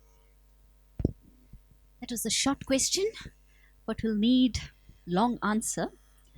Um, Basically, long answer because there is no silver bullet. Yeah. Um, right. So South African economy basically is burdened with huge structural issues, right?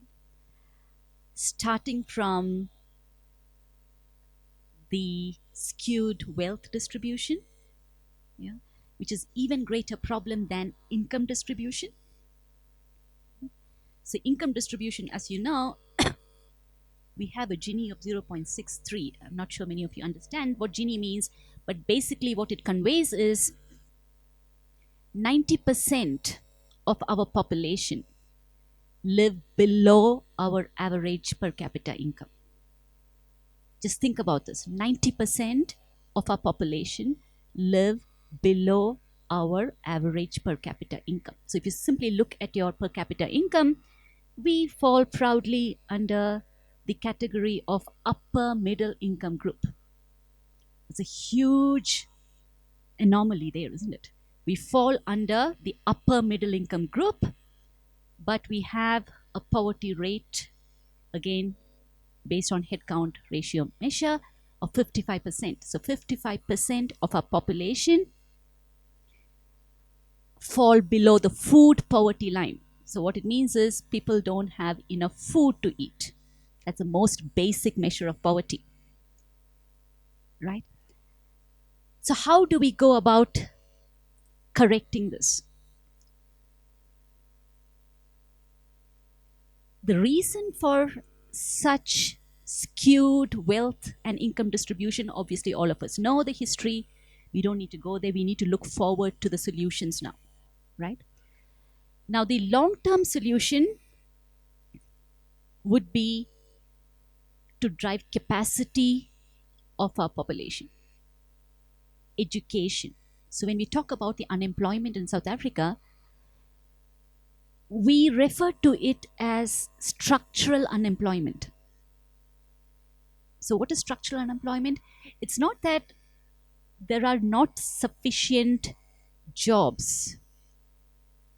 There are jobs, but there is a mismatch between the people available in the job market and the kind of jobs available for taking. So this is the structural unemployment. And why does the structural unemployment exist?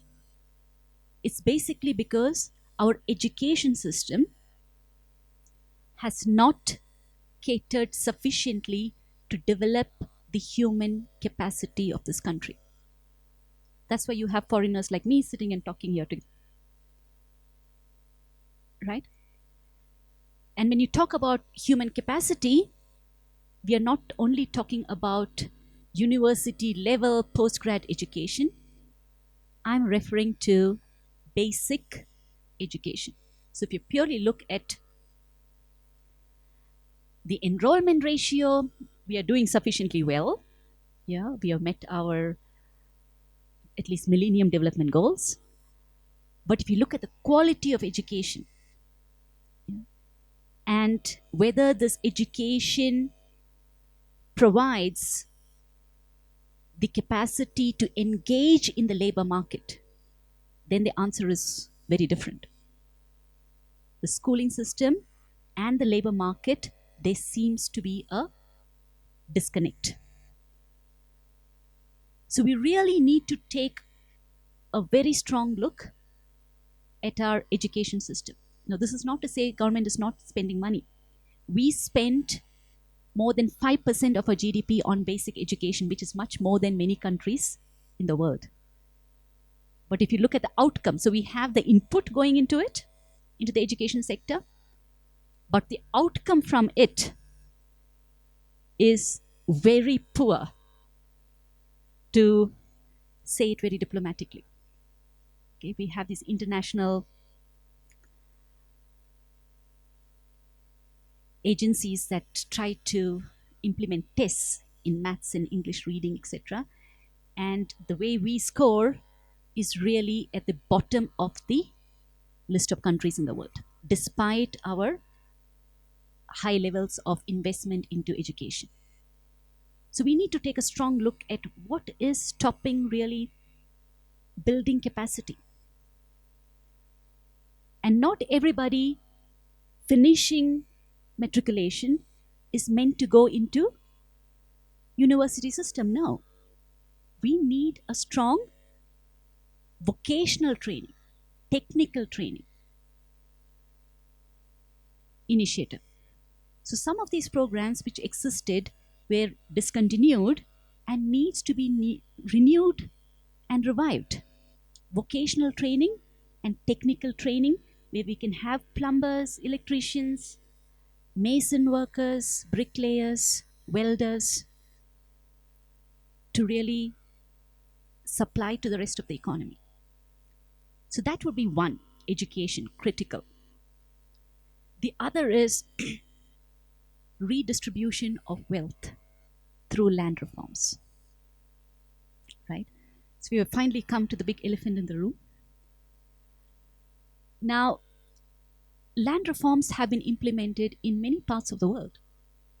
Yeah? We most often, of course, hear about Zimbabwe and all the reasons why we should not go for it because of what it did to the food security there and the economic structure there, etc. But there are very many cases of successful land reforms. So we have in South Korea, we have in West Bengal in India, Kerala in India, Mexico, many of them successful. Now what we need to look at is more closely, which are the successful ones and why, right? So if you look at the successful one, the Southeast Asian experience and the South Asian experience, what you see is land reforms basically gave tenancy rights or ownership rights to tenants or those working on that land. And the structure of farming in those areas was small scale farming. You know, Southeast Asia is a highly dense population. Yeah, India as well, highly dense population. So obviously the holding size of these countries are small. What does that mean? When the holding size is small, the level of mechanization is likely to be lower. Yeah, so large scale farming, it makes sense to mechanize, have big tractors and whatever, yeah, machinery replacing human activity and skills. Whereas in these small land holdings, where these tenants worked, they were directly involved in farming, not assisting in farming. We see the difference? Directly involved, which meant that they had the skill set required to take over ownership of that land. So where we see successful transition to through land reforms have been in instances where the skill gap between the new owners and the old owners was minimum. Now we need to think about in the South African context what this means. Yeah. We have quite a different scenario here, isn't it? Yeah. Large commercialized farming, where a lot of these farming skills have probably been lost over such a long period of dispossession. Therefore, we need to emphasize reskilling of the new owners. not just providing seeds or land, water or irrigation or pesticides or whatever that comes with farming, the inputs, but very importantly, reskilling in order to ensure successful land reform without compromising on food security. The other matter that I want to raise in connection with land reforms is this discussion between nationalization of land and private tenure. We have this political stance, isn't it? Yeah, EFF wants nationalization of all land, whereas ANC is for land reforms but through private tenure. Yeah. Why I would support or say the importance of private tenure is land is simply not a source of generating income through farming. Land is far more than that. It's an asset that can be used to raise funds through mortgage. Land is an asset that can be used. And when can you do that? You can do that if it's only private tenure. So those papers, no matter you have the tenure for 100 years, that private ownership tenure is critical for the new owners to get full benefit out of this land reforms. So this would be obviously needed to be done in a very calibrated, thoroughly planned manner where proper research and studies are undertaken on a pilot basis in selected areas to understand the challenges faced by the new owners, the extension services required to be provided by the government before it is extended to the rest of the country in a broad sweep manner. So to me, it's critical while we talk about correcting the structural imbalance of the country that we do it in a very prudent, calibrated, scientific, well researched manner so that we are able to learn from our mistakes, correct them before we roll it out to the entire country. So these to me would be two very important ways of correcting the inequalities. Thanks, Prof. Prof, solutions are three: structural and long-term, education, reskilling, redistribution of land in a prudent and calibrated way, and opting for private tenure rather than whole-scale nationalization.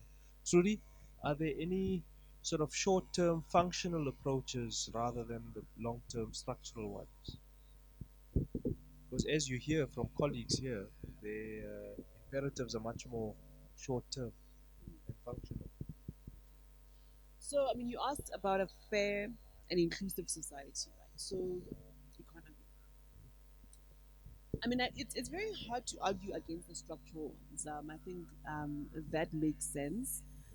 Just a few nuance, or rather, just expanding on that. I think the education issue.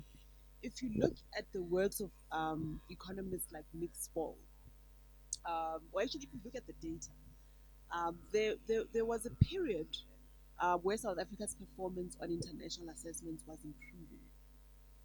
And I think it's important to zoom in that period and understand, uh, what were the successes and why, did that happen?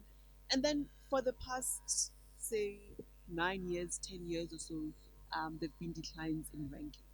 So I suppose the point to make is that it's not all hopeless. It's not like we're throwing money and we don't get anything out of it. Indeed, we were actually making some gains, and then once again they hit the ceiling.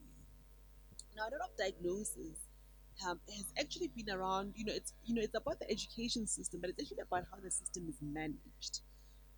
It's around governance issues at local level. So there've been reforms proposed around, for instance, the accountability, or rather, let's start with the competence and the managerial ability of principals in those schools and how they derive accountability from teachers. Now, it's also been shown that teachers are not equipped to the level that they should be equipped, but that actually, with the right accountability metrics, with the right level of upskilling, that's not an insurmountable problem. It's just that it has to be done, and it has to be done in a way that demands accountability.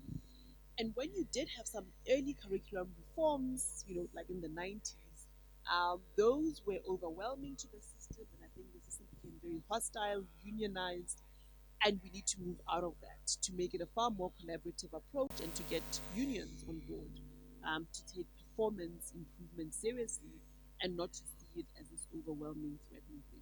So I think it's important to nuance it because it shouldn't be as if there's some magical thing happening in South Africa that makes it impossible to get outcomes. It's actually simple things, but I suppose that require a certain level of yeah, political risk in terms of approaching and dealing with those local level governance issues.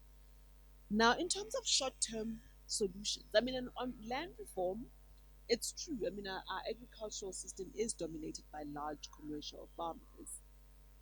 It's very hard to undo, to try and redo history and break up a commercially viable farm into smaller bits that are not going to talk to the production system at all. At the same time, we do have a diverse range of farming methods. So there is still some scope for small scale farming um, that is at community level that still would need to talk to the logic of commercial farming. So you could work in a way that smaller scale units are able to aggregate their production so that they can take it to markets which only talk to large volumes, unfortunately. That's the reality. So there's a lot of work around managing cooperatives, managing pack houses, managing feedlots, community resources that are able to ensure that that community scale production talks to the eventual markets, which would tend to be commercially driven. And I think we need so the land reform panel that just issued its report. Some of the recommendations that they're making is that we need to also recognize different forms of tenure. We there's the title deed and sectional title, etc. That's kind of in the very you know commercialized end of the market, but there are also communal ownership, land in traditional areas or hereditary leadership areas where you also need to document those rights. It's not as if when it's collective ownership, suddenly, it's a free for all. There isn't a need to have institutions that work for those communities. So there's a lot of work that also needs to be done even if it's not the ultimate or it's not what you recognize as the title deed, but if it's use rights, whatever that right is, has to be recorded and has to be recognized because really that's the only way you're going to enforce it. Some leaders tend to push back and say we're the custodians of the land, we know what's happening. But for the ordinary person to be able to enforce their rights to access that land, it has to be recorded on some level without violating the communal aspect, if that's what the community buys into, but ensuring that even within that, there are institutions that are transparent and that are not dominated by powerful interests in those communities. Now, short term, I mean, I suppose some of the drivers of, that there's often debate around what's driving inequality, income inequality, let's say. Is it between those who are employed and the vast unemployed, or is it also within the employed in terms of wage inequality? And obviously, the answer is both. We might quibble about which is the more dominant factor. So there are some solutions that we should be thinking about in terms of um, wage differentials. The wage gap between men and women, for instance, is one area where I don't think we've made much. I don't think we track it with any sufficient level of rigor. So that would be that's an important differential for equal work, and also ensuring that women have opportunities to engage in equal work um, is one way to narrow that gap. Then there's also the gap between management and workers, where in certain instances it's very difficult to justify. When you have differentials over 100 in a retail business, and what in retail, what could be so complicated happening at the top that there has to be that differential? Then you have to think about how would you think about regulating that, um, even if it's about disclosure, because it's been found that in certain instances you don't even have to tell people, or it will be very difficult to tell people what differential to have. But if you insist on publication of weight ratios, if you insist you have to publish what's your male to female ratio, you have to publish what's your executive to shop floor worker ratio, it often then elicits a response from shareholders, from investors, who then say, but hang on, what's happening in this company?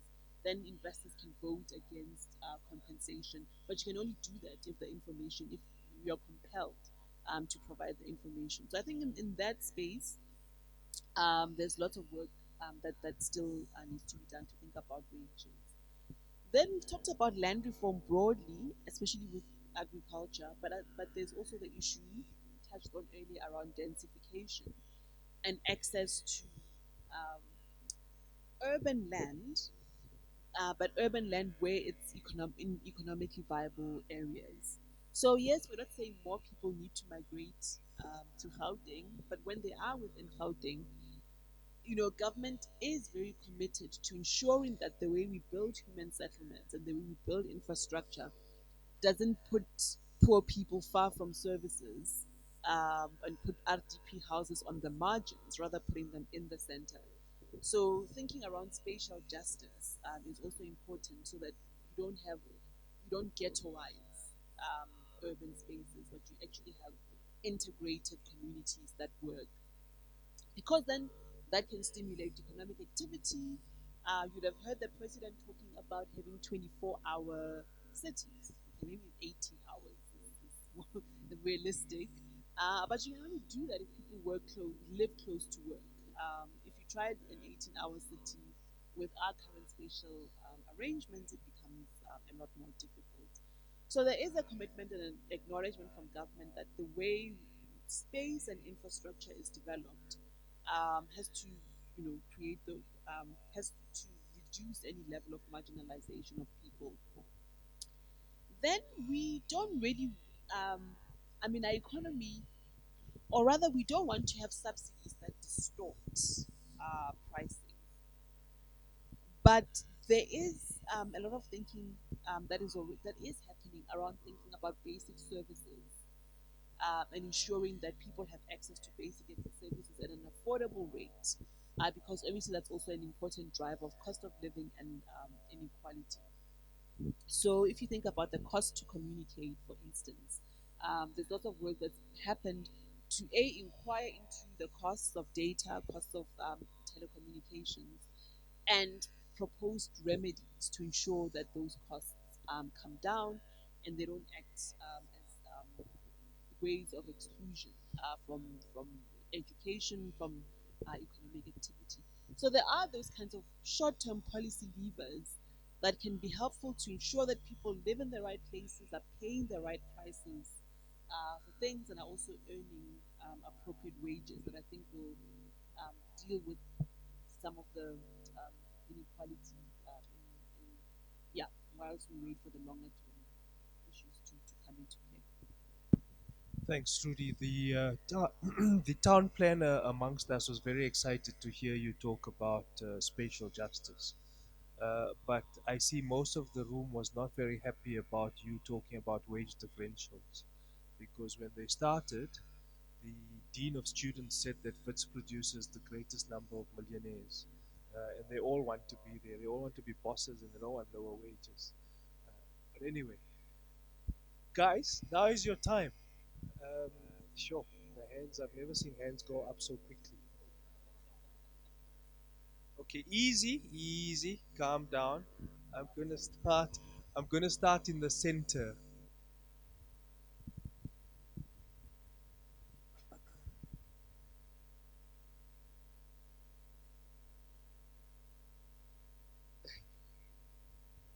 Right. Sanbonan. Yeah, The response should be able. Okay. All right. One question to the presidency and one question to Wits. So, talking about inclusive economy, uh, one way to achieve that it is through transformation, right? So, our president always talks about transformation, especially one like component of the economy is the financial sector. But then, why not save a black bank? Why not save the VPS? Because uh, when we compare, the African Bank was saved, and also the SAA annually it is like billions of rands they are used to bail out SAA.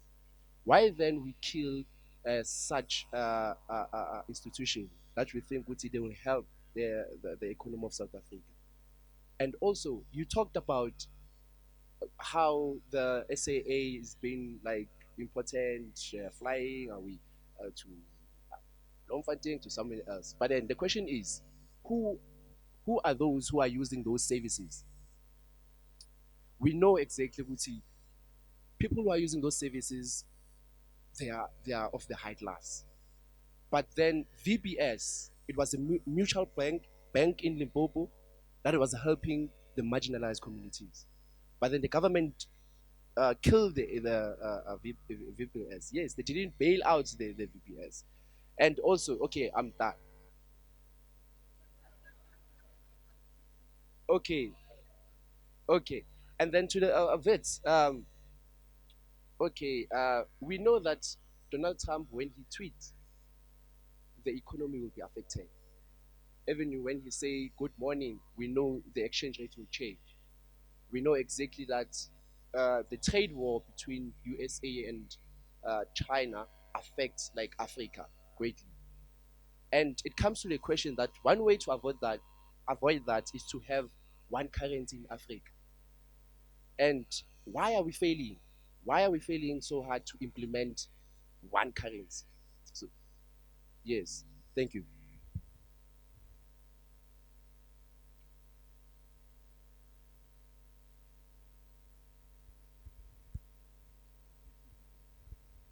Greetings to everyone.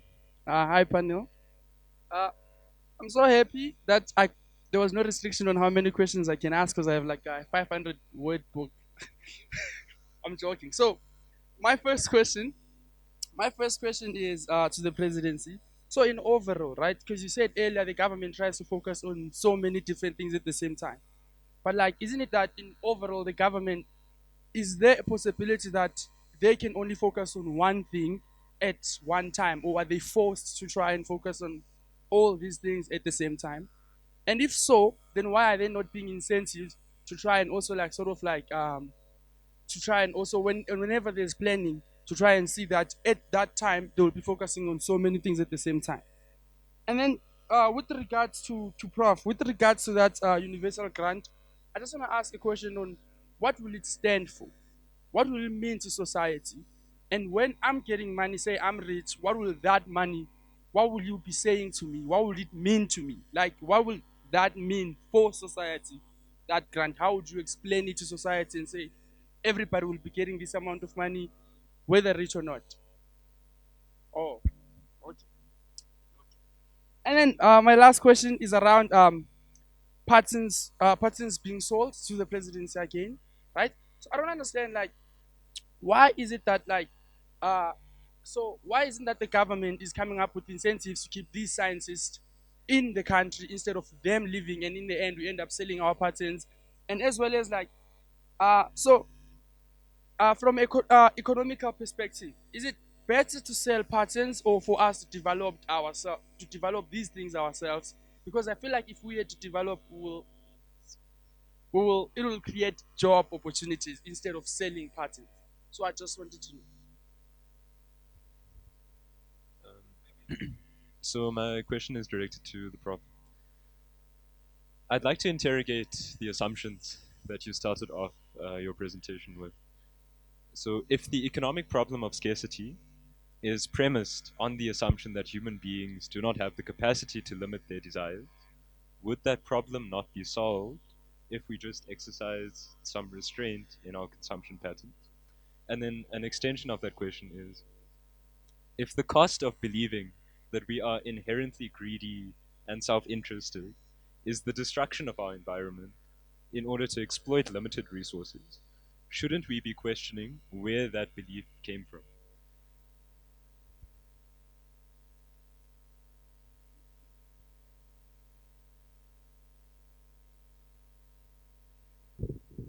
Okay.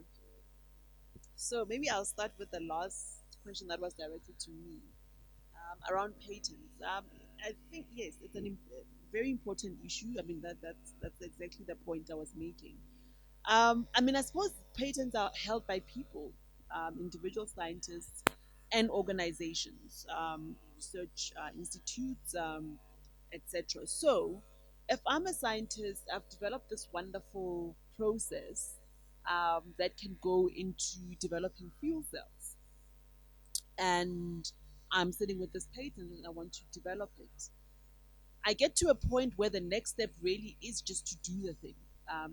I've done all my lab testing. I just want to produce. I need to put the factory on the ground. It's going to take 10 billion rands, let's say. I'm using the example of the electric vehicle attempt 10 years ago to develop the Joule, which didn't go. It got to a point where we need 10 billion now to commercialize. It's not going to come from government. If you think about it, limited resources, but also very risky because nothing says that my patent is going to work. Nothing says that my vehicle is the one that's going to dominate the market that consumers are going to buy. So it could all be lost essentially because when you're talking patenting, you're not talking about ideas that have been tested. These are still fairly new, innovative ideas. So as a scientist, I can sit and nothing will happen, or I'm waiting for somebody who's going to make sure that we go to the next level. If I'm that inclined, or I might go back to the lab and say, I need my next discovery. I want a Nobel Prize, so I'm done with that. Let me work. But most people say, okay, who's going to take this forward? Even if it's not me. Now, if you've got a deep capital market and investors who invest in higher risk projects, then the chances of it being developed are that much higher. And unfortunately, that's the challenge that we face. That the person who wants to take it to the next level is likely to be Masayoshi Son sitting in South Korea with his Vision Fund. He's got $100 billion fund to invest in new entities, and that's what he's doing. There's no Masayoshi Son in South Africa. So I'm going to sell my patent to Masayoshi Son. It's my intellectual capacity, and somebody's going to take it forward. So until we have all Silicon Valley used to be another example of where you're likely to get those kinds of investors. So unfortunately, we will always have this struggle that when it gets to commercialization, where you really have to put in risk capital, our financial markets are not so liquid enough to be able to raise that amount of money. I do think there is a conservatism though in the South African financial sector that even ideas that it's still risky, but you can see the proposition, you can see where it's going. There's still that investment is still not forthcoming. So the IDCs of the world try. You see the Development Corporation, state-owned financier. They try to back new technologies and manufacturing capability. But that's just one entity. They do what they can, but if you had a much bigger pool of capital, you could do a whole lot more. So I agree, we should be trying to keep as much of that intellectual capability in South Africa, but sometimes it's simply not possible that the person who takes it forward is a South African owner. In terms of government focus, so the point I was making, I mean, if we look at the administration that's just wrapped up, and you look at the medium-term strategic framework, it had over 1,000 indicators. Um, Journalists switched off. They never even talk about the medium-term strategic framework. Nobody ever goes to see the government meet those indicators. It's just too much. So going forward, the idea is that the next MTSF will have fewer indicators, but those that are high impact. You'd have seen Letu, the president, with his State of the Nation address, he looked at 7 priorities only, informed by government deliberations, informed by ANC manifesto, just 7 priorities that would then drive government policy. And hopefully that approach would ensure, obviously, with a bit lot more indicators, but it won't be 1,000. Um, and making sure that those 7 things happen within the next 5 years, I think that is kind of the more focused approach that we're driving towards. Um, then the question of one currency. I mean, I think I'll also leave some of this to Uma. But the question you have to ask is that is it an optimum currency area? Can it function with one currency? Now you see the problems with the euro. I think that's where you can see where the issues come in. In that when you've got one currency, then by implication your monetary policy is also unitary. You can't have one currency in different central banks because now you're managing one currency. Now, who do you calibrate it to?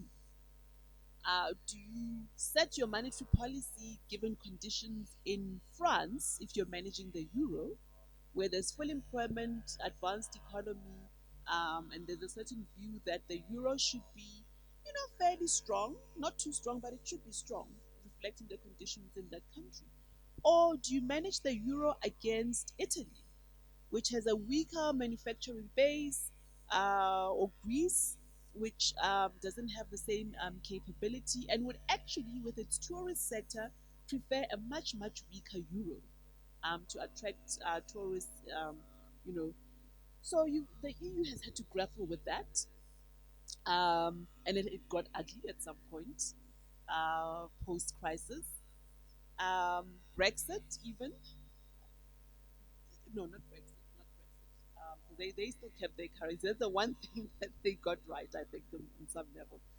Not that I agree with Brexit, but you see that the challenge is that you have got so many different conditions within one area, and but then you have to have one unitary monetary policy.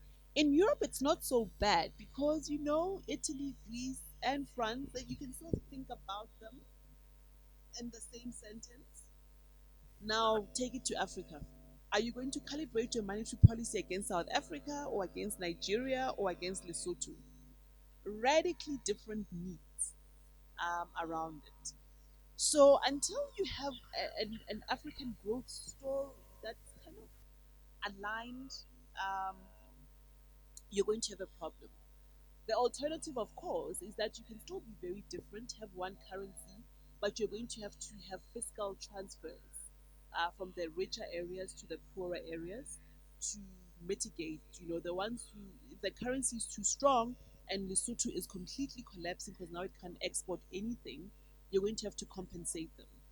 So you also need a strong economy where there's enough to compensate the economies where the currency is not working for them. So until we get to that point, I'm afraid I don't think we can define our continent as an optimum currency area.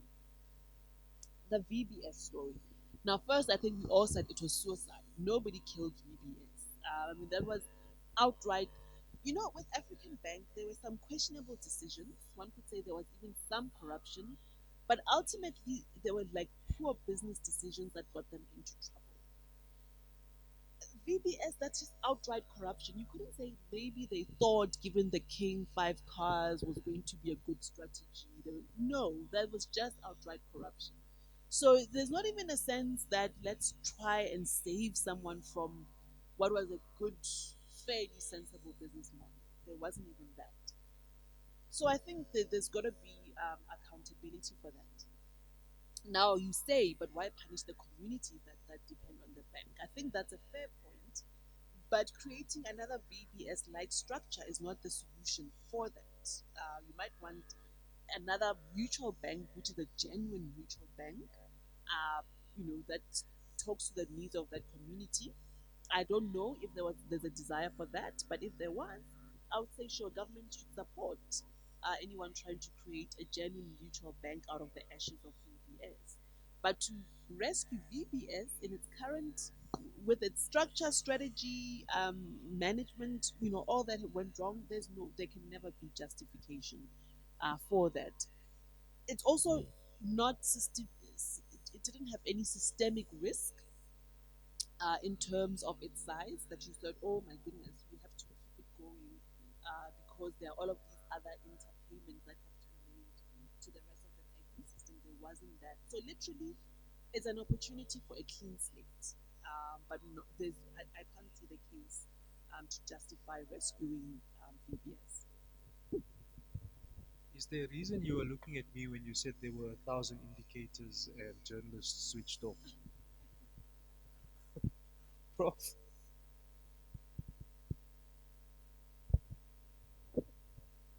Right. Where should I start from? Um, the second question, or the first question addressed to me, was why South Africa is so susceptible to external forces. Okay, that's the way I interpret it.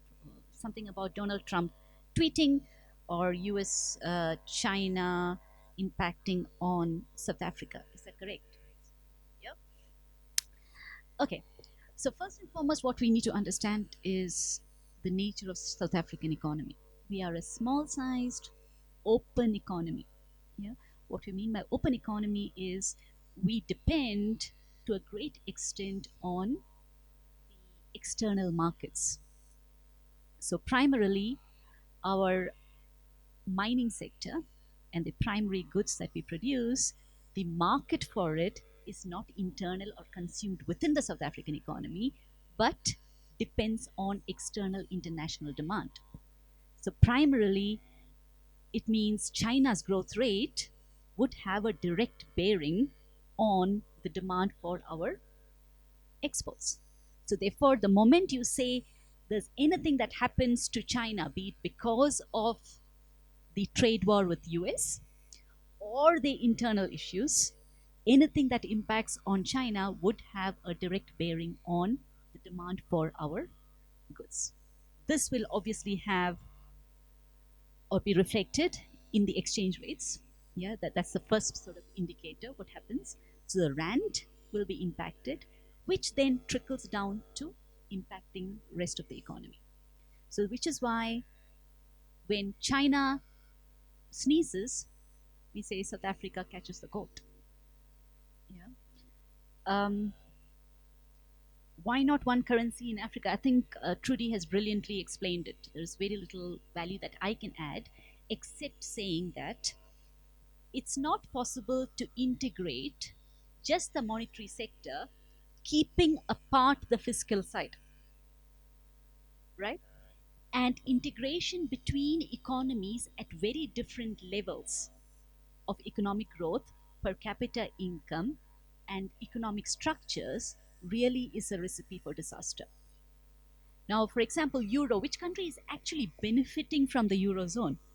It is Germany. It is Germany. Yeah. And Germany, because it's able to keep its currency undervalued, is able to take advantage for its own economy, and therefore, to some extent, it compensates the losers like Italy and Greece and Portugal. Whether this is sufficient, obviously, will be contested. And the demand for more and more compensation would arise if the fiscal policy is not aligned as well. So, at present, I really do not think we should even be thinking along the lines of a single currency in Africa. We haven't reached that position yet. Universal grant, why, the purpose? I'm not quite sure I understand the question. Firstly, clarification, I did not mean universal grant. I said mean tested unconditional transfers. That's slightly different from universal basic income. So I still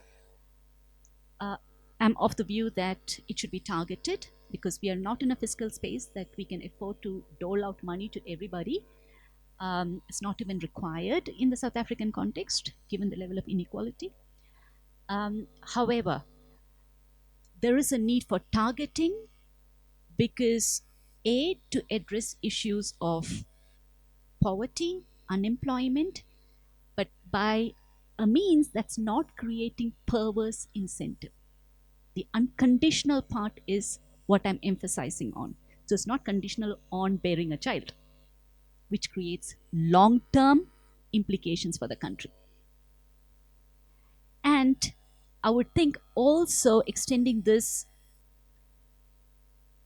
to women will also address certain issues of patriarchy in our society. Give women and how they need to use, it's unconditional. Depends on them. That's basically the purpose of unconditional grants. So that money can be used to search for ability to search for jobs. Ability to search for job is a big constraint in the country. Yeah, or it can be used to get more education or saved to use as seed capital to start something informal or as an entrepreneurial activity. But I don't think government should be able to dictate that. That's a fundamental idea. It's unconditional transfer. Leave it to the individual. They know best what to do with it. Yeah. The last question, it's philosophical question, and I very much appreciate it. Yeah. So the question basically was that economics, the way we discussed thus far, is based on the assumption that we are selfish, we are greedy, and never satisfied, right? And more means better, right? We're constantly using economic growth of GDP or growth rate of incomes as the measure of success. And this is questionable. And I completely agree with you.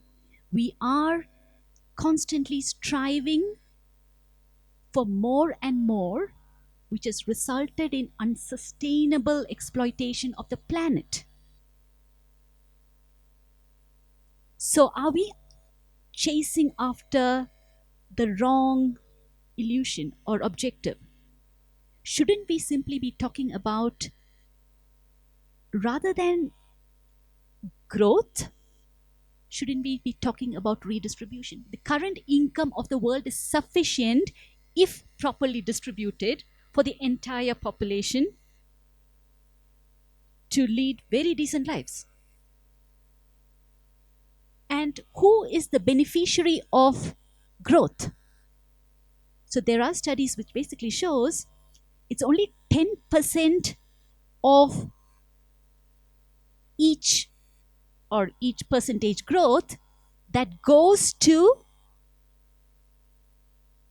the needy or those who actually require it. Rest of the 80 to 90% goes to the already wealthy.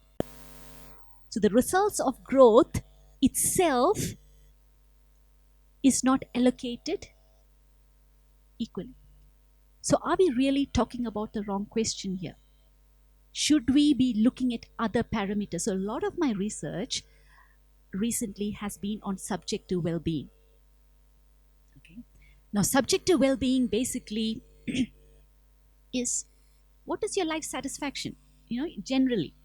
Of course, it will depend upon your income levels and how I relate to my peers in terms of their income level, but more importantly on how much time I can spend with my family. Am I happy with my partner? Are my children doing well? Am I having access to good health care? So various other domains impact on your general sense of well-being or life satisfaction, which is actually more relevant, come to think of it, than pure economic growth or income. This realization, I think, is important even for the policymakers, that we should be striving to improve the well-being, self-assessed well-being or subjective well-being of the population by resorting to redistribution, providing public goods, rather than simply growth for the sake of growth, because the benefits from growth is again very unequally distributed. So yes, economic growth as a measure should be supplemented with subjective well-being measures. And this is shown very clearly if you look at the Arab Spring countries. Egypt, Tunisia, Algeria, these countries, before Arab Spring actually happened, if you look at the economic growth rates of the past 10 years, it was quite impressive. These countries were growing at pretty decent rates before Arab Spring happened. But what was the situation with their well-being, life satisfaction indices? You can see a very strong dip in the subjective well-being measures in these countries just prior to the breakout of anarchy, if I may call it. So yes, this is very important measure that needs to be tracked. And some of my own research and publications basically show very interesting trends in South Africa. So I've done studies ranging from 2007 to 2017, tracking over 10-year period. And what we see is from 2007 to about 2012, we see the well-being measures increasing in South Africa, yeah, on the back of access to public amenities like electricity, yeah, better health or education or all of these. But since then, there has been a strong dip in well-being measures. It's remarkable how it comes out in data. What does this show? We are getting into very tricky terrain. The population which has been so far satisfied or kept satisfied through these marginal improvements, through access to public amenities, is no longer satisfied with it and is aspiring for more. And unless we are able to come up with means and ways of addressing inequalities, addressing unemployment situations, or access to health issues, we would actually be going in the terrain of the countries which has experienced the Arab Spring kind of response. So, yes, so this is my opportunity to ask the presidency as well that we undertake more serious data collection when it comes to like we have for labor statistics. We have for GDP. Stats SA is involved in collecting information on subjective well-being. We need to track this way more closely than we are currently doing in some of our surveys. Thank you. President Zuma might be thinking that his first term was a success because everyone was happier between 2007 and 2012. Prof, is the well-being index the same as the happiness index? No. Strictly speaking, it's not. So I'm getting slightly technical now. So the subjective well-being measure comprises of three components. Okay, so one is what we call the overall life satisfaction.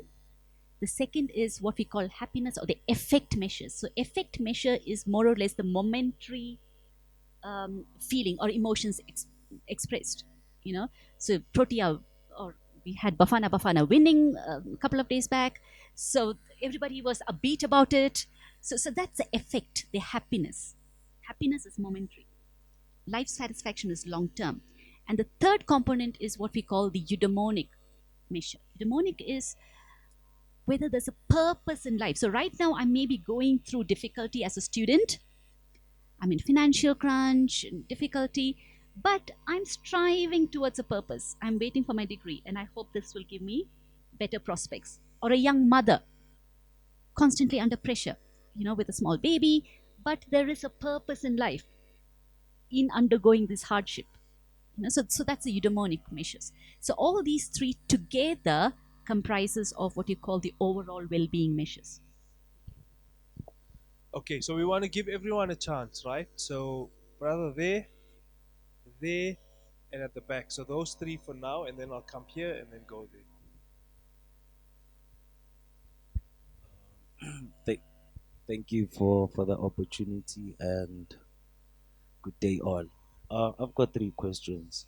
How would you explain the financial indicators that we see towards the end of a news bulletin each and every night to a layman, and what does it say about the country's economy? My second question is, about cryptocurrency. Cryptocurrency is something that is bubbling under, looking at the direction South Africa, Africa, and the world at large is taking. What's the future of it? And my last one is to Prof. Would you please explain what you meant by risk killing? Yes, thank you.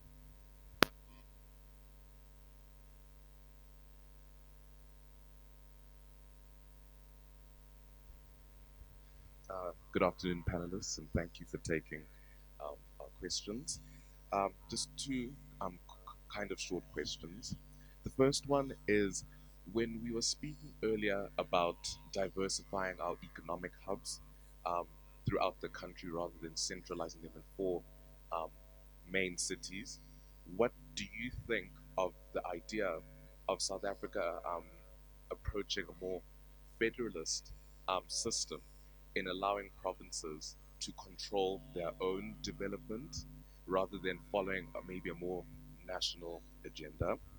And secondly, what where do you think South Africa can approach the renewable energy, for example? And I think when we were talking about finding an industry and a market for South Africa to rush to the head of the pack for a more long-term industry in the global field, for example, South Africa's uranium stocks, can we not maybe um, lead to the go to the front of the pack in uranium enrichment, and also probably play a huge role in providing nuclear power to not only to um, South Africa but our neighboring countries and become a global figure in that industry?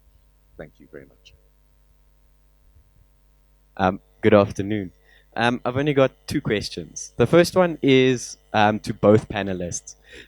What are your thoughts on nationalizing the Reserve Bank? Do you think it will help the economy, or do you think it will actually interfere with creating good monetary policies? Then the second question is directed at the presidency. Um, I wanted to know what is the contribution that safety plays in developing um, the economic sectors within communities, because you have communities such as the Cape Flats, Khayelitsha, in Soweto as well, where they are riddled with violence, they're riddled with um, they're basically unsafe to have the formal economic sector. So, what recommendations do you give on that? Thank you.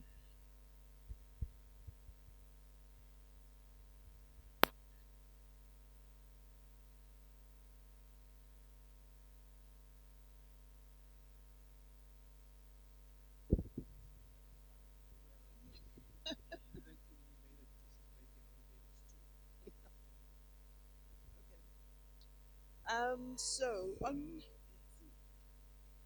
Oh, wow, actually, just a lot of questions. You know, on the news bulletins, I've often thought those are not particularly useful indicators. Um, you know, it's and it's odd also because with technology and with access to information now, for those who are genuinely interested in what the currency is at this moment, you can look it up immediately. Um, JSE, similarly, gold price, platinum, gold price. So it's a relic from the past in terms of the indicators chosen. I would, have a bias towards having a good, solid economic segment in the news, which I mean most entities would say they have an economic bulletin. But having depth and really discussing company news, understanding what our companies are doing in a very detailed way, understanding financial results coming out that day, understanding any policy developments on the agenda, and having proper reporting of that and the gold price. I mean, I just think if it doesn't add anything to discourse and people who need that information would get a more updated indicator elsewhere. Um, oh, somebody's sending me messages. Okay, on cryptocurrency, The approach of the Reserve Bank has been to, I think that they're issuing guidance papers on kind of regulation of cryptocurrency. It's still very much, I mean, it's not accepted as legal tender in South Africa. Um, and, companies that do play in that space, like the Lunos, have a clear regulatory framework around being a platform. But it's you know, it's very limited what you can do or what is allowed. I think the Reserve Bank is trying to get into a gradual way of regulating and introducing financial innovation. So they have a dedicated function now looking at financial innovation. I think if you want the details of where they are on cryptocurrency, I'm by no means an expert on that, other than to say that it's still very early stages and the early life of some of the cryptos that you see have shown the dangers. Um, but there's also a greater opportunity in terms of blockchain where it can be used for good. So, we can't throw it all out, but the dangers are also very clear if you're just going to be a crypto trader. Um, uh, Divorced from any kind of value making activity, that would be problematic. Then a federalist agenda. Our provinces have been, uh,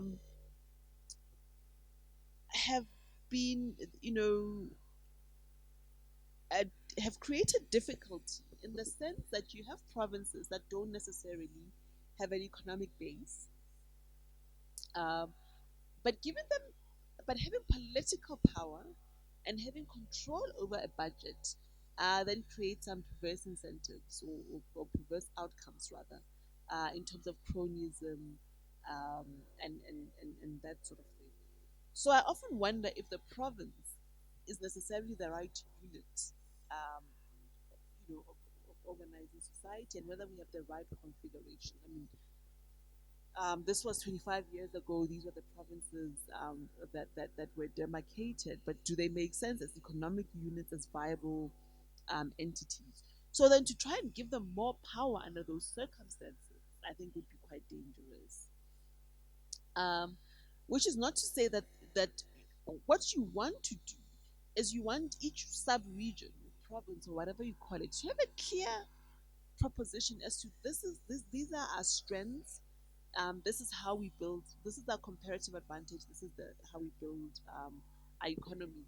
And I'm trying to do some of that work, for instance, ahead of the investment conference, to try for each province to have an investment story. If I'm an investor and I go to the Northern Cape, what is the landscape? What am I looking at? What are we building here? What are the priorities? Similarly for each province. So I think that's very important work.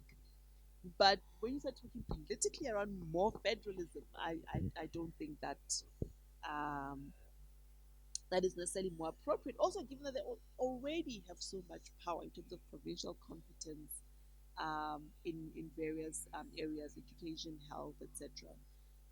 So I think we have to make this system work. And there's nothing in this system that prevents that important work of developing a value proposition for each province to be taking place. I think that's kind of actually the next logical step. As for renewable energy, agreed. We're talking during the break that industrialization in the old school sense is obviously not going to be the solution. We can't be creating more air pollution, our waters, etc. It's actually the green industrialization that supports the green transition that we should be focused on. And we control platinum. We mentioned uranium stocks.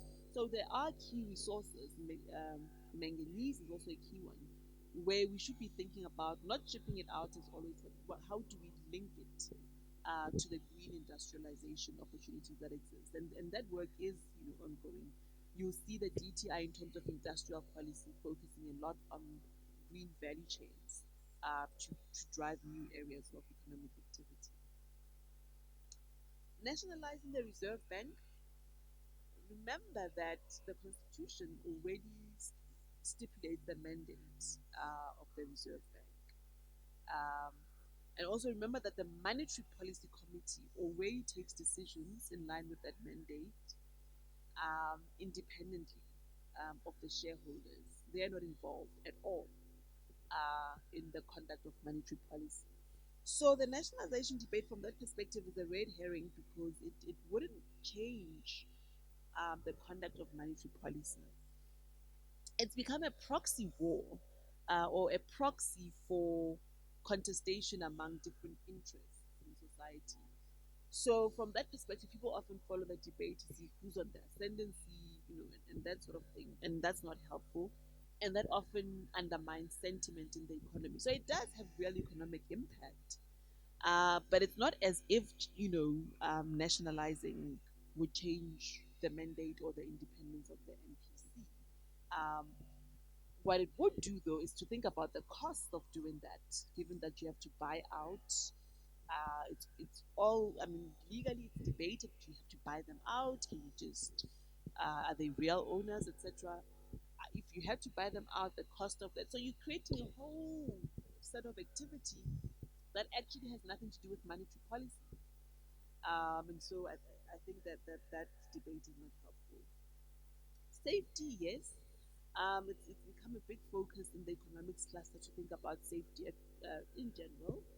We're starting to see lots of instances. So there's general crime, but now it's also become very focused on economic sabotage and economic crimes, which makes it difficult for people to create thriving. If you're going to, which we would love to do, convince a big company to relocate its support centers to a township, the immediate or relocate data centers to townships. The question often arises: what about the safety of the equipment, etc., etc.? So it is very much on the agenda. Similarly, with small enterprise, we're seeing a lot of people getting support, financial support from government, and then they hit into difficulties with crime and they lose their businesses. It doesn't make for a thriving small business sector. So it's definitely something that you will see even in the budget vote for the Minister of Safety and Security dedicating resources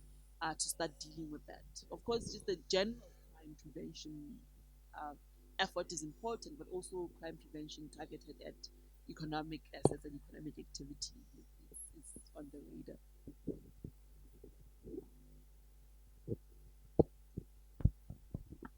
Right. I think Trudi has done full justice to most of the questions, and I tend to agree with most of her response as well. So I would rather not spend time repeating the same answers.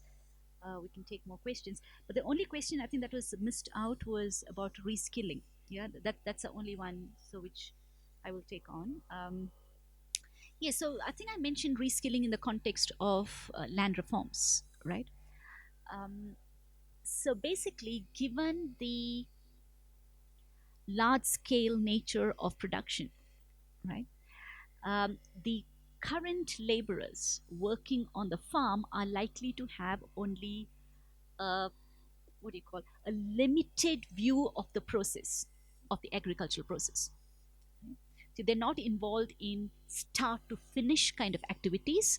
Um, so, but when we talk about now small scale holding, where farmers are given land, where they are expected to take the responsibility of farming from start to finish, they need to be now reskilled in the entire process. So this is where we need government to play a very active role with the help of NGOs and other associations active in the field of farming in order to impart skills and education on step one to the end of the process, which includes now marketing and sale.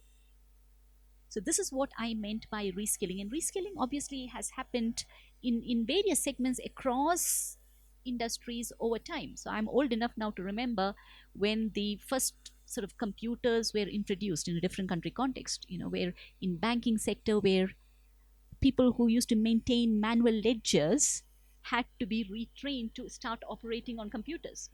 Yeah. So this has happened throughout history, throughout the evolution of technology, and it's not something that cannot be done. Yeah. There is always an inherent resistance to new technology, to adapting to new technology, but end of the day, we see once the process has been smoothened out that it was for actually the better. This disruption. Yeah. So, how to cope with this disruption, whether it be in the field of farming or be it in other industrial processes with AI and all of the fourth industrial revolution, we need to be thinking about reskilling more than just in farming, right? Is there any other question that I missed out? Okay, so I thought maybe on the matter of nuclear power. Yeah. So the suggestion was that why not we go in for nuclear power? It's less polluting. But remember, there are two huge constraints here. One is, of course, the amount of capital investment required, the length of time before it can be actualized. But more importantly, it's a question of safety. We see many countries in the West, in Germany in particular, who used to use nuclear power have phased it out or are busy phasing it out of economy because of the sheer safety issue relating to, we've heard about Chernobyl and all of that, right? So the very serious safety concerns also surrounding nuclear apart from the cost implications. So I would rather tend to be swinging towards more renewable energy. Yeah, so we are a country blessed with good sunshine, certain pockets of the country blessed with wind power. Use that more, and allow independent producers to come in and contribute to the grid. And like Trudi said earlier on, think about breaking up the entire structure of one behemoth ESCOM to allow for certain sections of the entire process where independent producers can um, provide energy. Is there anywhere else I need to contribute? Sub nationalization really it is just political diversion. Nothing is expected to change in terms of monetary policy if privatization is implemented. Really nothing. It's just the cost that accompanies it in the short run, and of course the signal that is given out to the private sector. This is really not the time that we can afford to be indulging in this kind of diversionary discussion. Thanks. I know we have an all women panel. That doesn't mean that the questions should only come from men. So, more women. I know that there's two here on my right. I'm coming to you guys last because there's a density of questions on this side. There's only two on this side. Any last takers? There's only two on this side so far. Yeah? No? Mr. Kaji. Okay.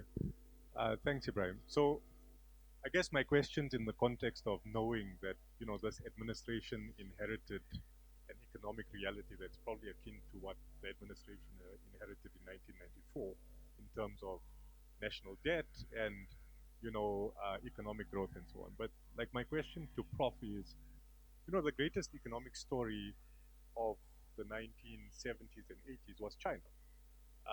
Pulling a huge amount, hundreds of millions of people out of poverty, creating jobs for these hundreds of millions of people because China's population is over a billion. So really in the space of 30 years, China went from famine, literally, where the population was starving, to the biggest economy in the world. So are there lessons from China's industrialization? The town and village enterprises, the great investment of China, and I'm by no means a statist here, right? But the great investment of China into industrialization. Does our industrial policy need government taking a position of actually investing in factories and removing the capital costs from the private sector to actually get that economic growth starting to be spurred? And I'm sure Trudi might have some thoughts on here. But for Trudi specifically, the issue of the fourth industrial revolution has been coming up very often now in government statements, economic policy statements, and so on. And I have a bit of a view of that because, and I tweeted this recently to Tito Mbuweni to say, should we really be thinking about income tax for robots? Are we getting to that point? Because, we're creating this reality that the fourth industrial revolution is going to create jobs, But is there a counter reality that it's actually going to remove jobs entirely across the world and be replaced with robots? So should we start thinking about an economic policy that taxes robots for income tax that they produce in replacement of the people, and then we're really talking about transfers from monopoly companies like your Googles or your Facebooks or your Apples that are producing all of this in factories that are roboticized, and transfers that have to go to populations that are now out of work, unable to be skilled to that level, and you know, robotics are not going to allow the space for uh, the typical form of employment. Are we needing to think completely out of the box with it? Thank you. So should robots get tax rebates for paying medical aid or maintenance?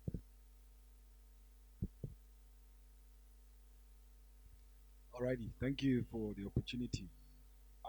Prof mentioned that we have a lot of solar energy. We have a lot of sunlight. That's why we got colonized because of our sunlight. Um, so why are we not using solar energy? Um, I asked this question to the former CEO of ESCOM's foundation, Chris Borman, and he said it costs a lot to transport um, solar energy, but we don't need to transport it. We could have solar geysers, we could have solar lights. So why is that not a governmental agenda? I guess I'm just taking from Prof's point and giving it to our next president here, President Trudi. Um, yeah, and then in terms of a national agenda, the United States is very clear. Every president, I think, since President Truman, the agenda has been the same: get oil in the Middle East, um, maintain our sovereignty throughout the world, be the bully, and yeah, that's the agenda. Do we have a national agenda as South African government? Does every president have a mandate that they all have to fulfill, or is it just roses? And yeah, we just hope to get somewhere. Um, I ask this because I find that it seems that every president, there seems to be a different agenda. We had national development, what, we had what. There are different proposals that were proposed in the past few years that don't seem to work hand in hand. And then the last one, we discovered oil. Um, what's going to happen there? We were told the oil was found in the Western Cape. I was told, but this was just an allegation that apparently we have to go to the United States to get approval to mine the oil. I don't know if that's true. And then the last one, we have a lot of prisoners in this country.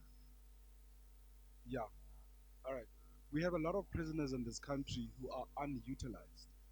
Why are we not finding ways to use them in those markets that Trudy said we can't have people earning those certain low rates of amounts, because they are literally chowing taxpayers' money.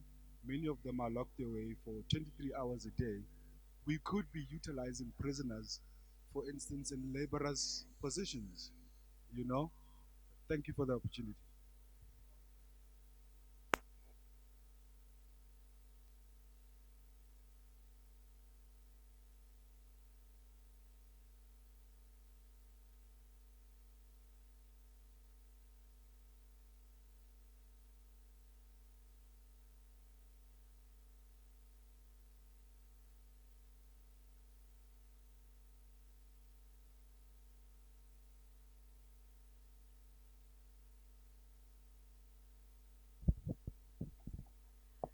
So now we discuss China in terms of this very great success story, but it's not like China has not made its blunders and mistakes in the past.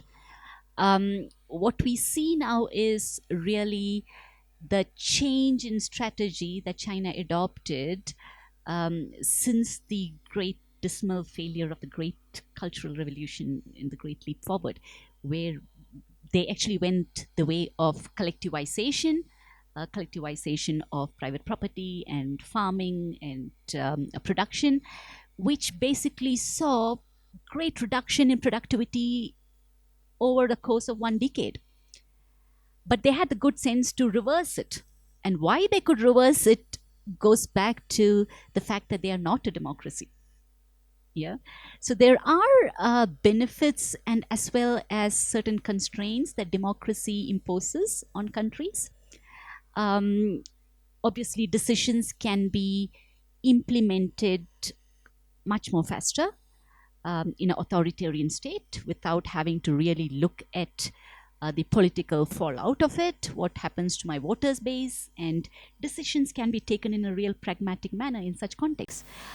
South Africa, the other fast growing economy like India, do not have such luxuries. These countries have to look at the political fallout of each decision.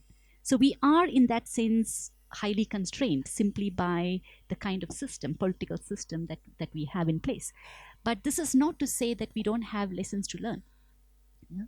So China is this 1.2 billion size economy, which has grown close to double digits for about 3 decades now. Yeah. What triggered this really has been the realization that incentives need to be provided for production. Yeah, incentives needs to be provided, but state can be the facilitator of it by, like you said correctly, providing certain or taking care of certain fixed costs of production. But why China can do it is also because of its sheer size. The sheer size of its economy gives it the muscle power to be able to take on these financial burden on the state itself. A small economy like South Africa has much more serious fiscal constraints for us to take on that kind of responsibility on the state fiscus. But also, we need to think in terms of the time in history when, if I can call it, China restructured itself. It was able to find that niche built upon its own strengths, which is the size of its population, make use of it in order to become the factory for the world. But what has been the outcome of this? Yes, China has literally taken over the entire production base of the world, if you can call it. Yeah. But if you look at its inequality, poverty has come down, yes, but inequality has substantially gone up. So what the state has done is now taken the resources of the entire economy, decided to focus on the production sectors, provide the fixed costs, or in some way subsidize the fixed costs, which enables it to become competitive in the rest of the world. But this has had repercussions on inequality. So it's not something I would think we should look forward to replicating, or we can look forward to replicating, because we are very different scenarios at very different points in history. Yeah, we're a small size economy with a very limited market within the country. The financial power or the fiscal power of the state is much more constrained. So we would not be in a position, in my view, to entirely replicate the Chinese model. We've got to find our own destiny and our own path to walk. Just another diversion here, where I wanted to make the point before we end our session, is when we talk about the corruption, yeah, we tend to think in terms of the public sector and the government, without really realizing the level of corruption that happens in the private sector. When I said the principal agent issue, it equally applies in the private sector, especially in the listed companies, where the so-called management really is using the money of the public. Yeah. In such situations, accountability is supposedly brought in through audits, mandatory financial audits. But here again is the huge systemic problem. These auditors are appointed by the company. How much can, and the company pays the auditors. When somebody is literally feeding you, are you expected then to go against the hand that is feeding you? That's basically been the entire problem. Solicited auditing. It still continues everywhere in the world. To me, it is no-brainer to say it should be a third entity that is appointing the auditing firm. Why isn't anybody even talking about this? Nowhere in the media have I heard this, ever. Shouldn't it be the regulator? Coming back to the regulator. Shouldn't it be the regulator who decides on a rolling basis which auditing firm gets to audit each company? On a rolling basis. I say again, in a rolling basis. Yeah, because there can always be corruption now between the regulator and the private firm. So there are huge systemic issues which just breeds conflicts of interest, serious conflicts of interest, which can, in my view, be resolved without huge problem if there is political will and just some thinking through, yeah, of the processes and what these processes imply in the long run. Yeah. Okay, was there any more question? No. Giving the prison labor to me. You're giving me ideas, but I have to deal with using prisoners as free labor. I mean, model. Yeah, I think that pretty much answers that. Yeah, we cannot, should not, will not probably. Yeah. So the prison labor, I actually don't know enough. I mean, what I do know, you don't want to distort your labor market by suddenly having this free labor undercutting the unemployed, upstanding citizen. And second, I suppose they're also constitutional. Never mind the constitutional issues. Let's just think about the labor distortion that you would cause if you essentially have almost free labor participating in an economy with 27% unemployment rate. Of course, yeah, I don't know. I have no idea what happens in prisons, but if you're going to achieve rehabilitation, you do want to make sure that those people are engaged in productive activity, learning to be productive once they get out. So there's that element to it. But yeah, I'm not sure about putting them to work.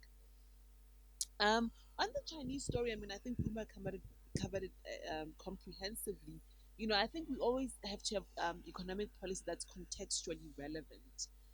You can admire, you can learn from other stories, but it has to make sense within your economy, within your politics. I mean, I'm discovering that, most of us, I think, imagine we have a different political system from the one that we have. For instance, I'd be talking to investors. I was talking to a group of investors yesterday, and they said, well, we don't like what's happening with this noise with the public protector. The president must do something. And you think, no, but that's not how it works. The president literally shouldn't do anything other than, follow the legal processes. It's not a command and control system where, you can issue directives. And so I think we should be realistic about our system, our constraints, but also just that ultimately it's a strength, I think, to have, to have separation of powers, to have checks and balances. Ultimately, it might take longer, but you probably converge on the right decisions.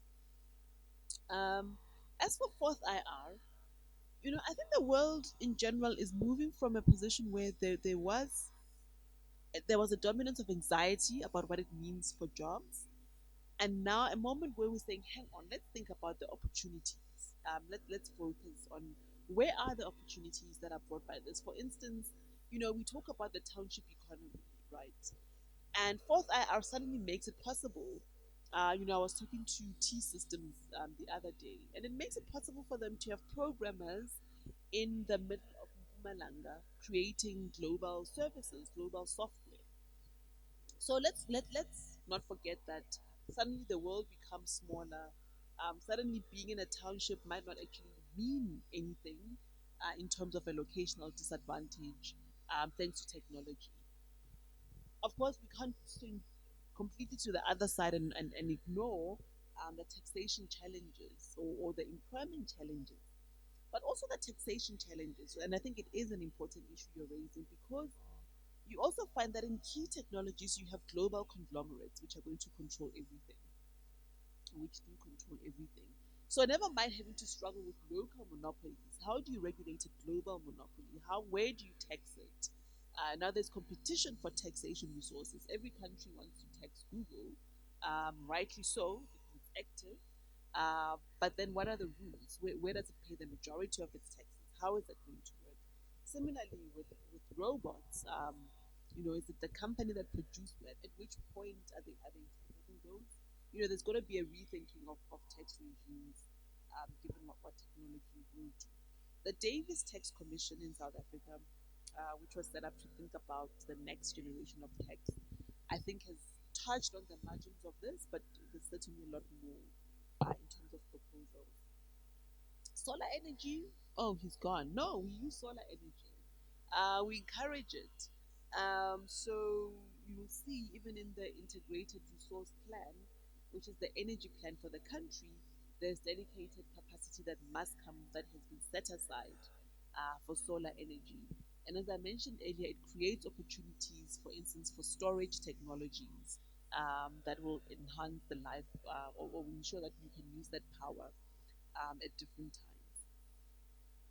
As for the national interest, I'm deeply concerned about this. I mean, we have a constitution which does a very good job of outlining what every South African should expect in terms of the quality of life that they should have, um, and the and what government should, you know, I mean, it says progressive realization, but what ultimately government should deliver in terms of those commitments. You also have the National Development Plan, which, as I mentioned, obviously is too high level and has to each administration has to domesticate it into its own medium-term strategic framework as to where it's going to focus on the NDP. But you can't, as a president, come with your own. It's got to be in line with that. Then, if you think about our national interest in the global space, I think there's work underway by International Relations DIRCO to think about what is our national interest. It was very clear early in democracy that we took a human rights centered approach to international affairs. So we supported human rights across the world, we supported sustainable development. Um, so the criticism that has often been placed is that we're not strong on our economic diplomacy and on pursuing our economic interests. And this is what the next step of work will have to articulate. Beyond supporting human rights, etc., globally, what are we doing on the economic sphere? It's also so. What is clear is that we're also supportive of our African continental agenda, not single currency, but working towards a free trade area and working towards creating a productive base on the economy. The oil discovery, no, there's no. I mean, we have a system where licenses are bought or auctioned or acquired by private companies for a sum of money, but of course they have to develop that resource. All those billions they have to raise.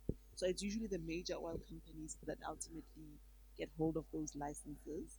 The oil discovery by Total is still very early stage. As economists, we have our debates. Geologists also have their debates. So there are some people who are like, Total is, not on the right path. Others are saying it's early stage. So there's got to be a thorough, investigation of that.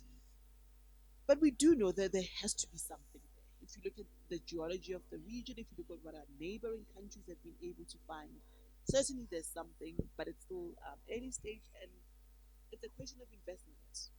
The license holder has to put in the money. somebody, I think it's $400 million to drill a well.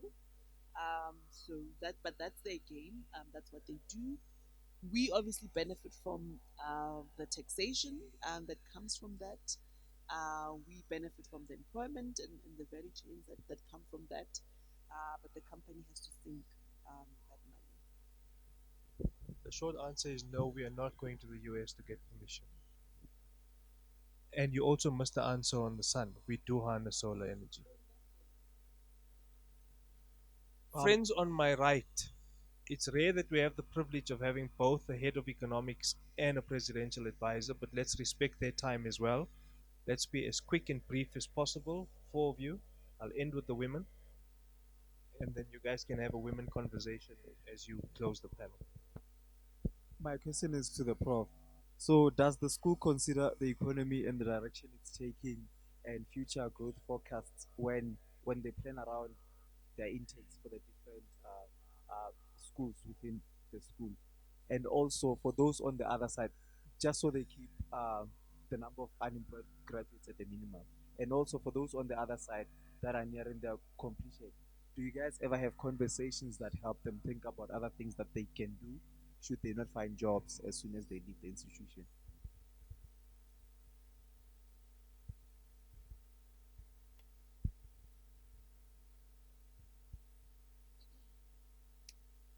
I would like to know how will land reform affect the economy in terms of foreign investments to South Africa, and how will or how has even the mining sector, the agricultural sector, and banks been affected or will be affected, especially in cases of expropriation without compensation? My question is directed to Prof. So I want to know, if we phase out child grants, what are we going to replace it with?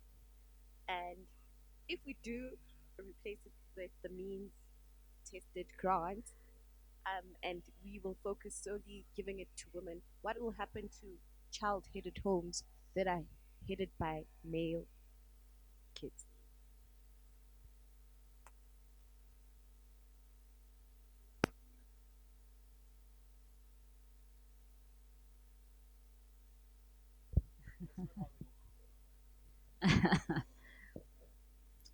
Right, about our school intake. I can't say that our intake is really based on economic forecast. Yeah, to be completely crude here, our targets are given to us from University Central. Yeah, that's how basically the university works. So, but way we are going forward is a more concerted focus on postgraduate intake. Yeah. That's again in keeping with the university vision of its 2030 agenda of achieving the 50-50 ratio of undergrad to postgrad. Yeah. So I have to be completely frank here. No, our forecast is not based on economic growth. Land reforms, yes. The signal that it gives out to investors. So that's the question, right? Whether it's likely to impact on investments, and is it the right signal to be giving out? Short answer is difficult, because I would say there is a long-term impact and a short-term impact. Right? Various countries have actually expressed their concern over the discussion on expropriation without compensation. Yeah. But I would say that a country like South Africa must keep at its forefront its own objectives, and its own agenda, first and foremost. Yes, we need foreign investments, there is no doubt about it, but you must understand that there is a give and take involved in foreign investment. Foreign investors are not doing us a favor by investing here. Yeah? Foreign investors come here with clear concerted strategy of what it's going to get back in return for this investment. And having said that, the returns to investment in South Africa in almost all sectors is higher than what is observed in other countries. So the margin of return is much higher in South Africa. So there is no reason to think that as long as we give a clear indication that this is a one-time redistribution that will not be followed by policy uncertainty, if there's a clear signal given out that this is not going to be repeated periodically, yeah, this is just correction of history that has happened over many centuries and it's going to be a one-time event, I don't think in the long run investors would be dissuaded. Yeah. I think I must make use of this opportunity also while discussion of our investment to say that we need to also be very clear on what we need to get out of these investments. We cannot be slave to, attracting investment. Yeah. Because in the long run, what we've seen is remitting of profits, yeah, that goes outside the country, lack of reinvestment that's happening, the transformation agenda that we need to achieve. All of these conditionalities can be put in place while discussing investment. Yeah. We might be at the back foot here, given that savings rate in this country is exceptionally low. Yeah. We are around 2% savings rate. Savings to GDP ratio in South Africa is 2%. Compare this with China, which has savings to GDP ratio of close to 40%. Compare that to India and all the Southeast Asian countries, which has savings to GDP ratio in its 30s or late 20s. So yes, we need external investment. We are on a back foot, but at the same time, the returns that this economy is generating for these investors is sufficiently high for us to still have that bargaining chip, that we need investment to benefit our society and economy. It cannot be just investment for the sake of investment. The third, what do we replace child support grant with? Yeah, so I was very clear, it needs to be this unconditional transfer. But yes, there is this huge issue of child-headed households in South Africa, where one would say that then, they can fall through the cracks. But these are special situations that need to be addressed by other policies. Yeah, so child-headed households need to be given assistance. So these needs to be complementary to the replacement of child support grant. But at least then there is no perpetuation. There is no perpetuation that will go forward in future. So incentives are required, assistance is required, as long as it does not result in perverse results. That's where we need to be careful about. Yeah.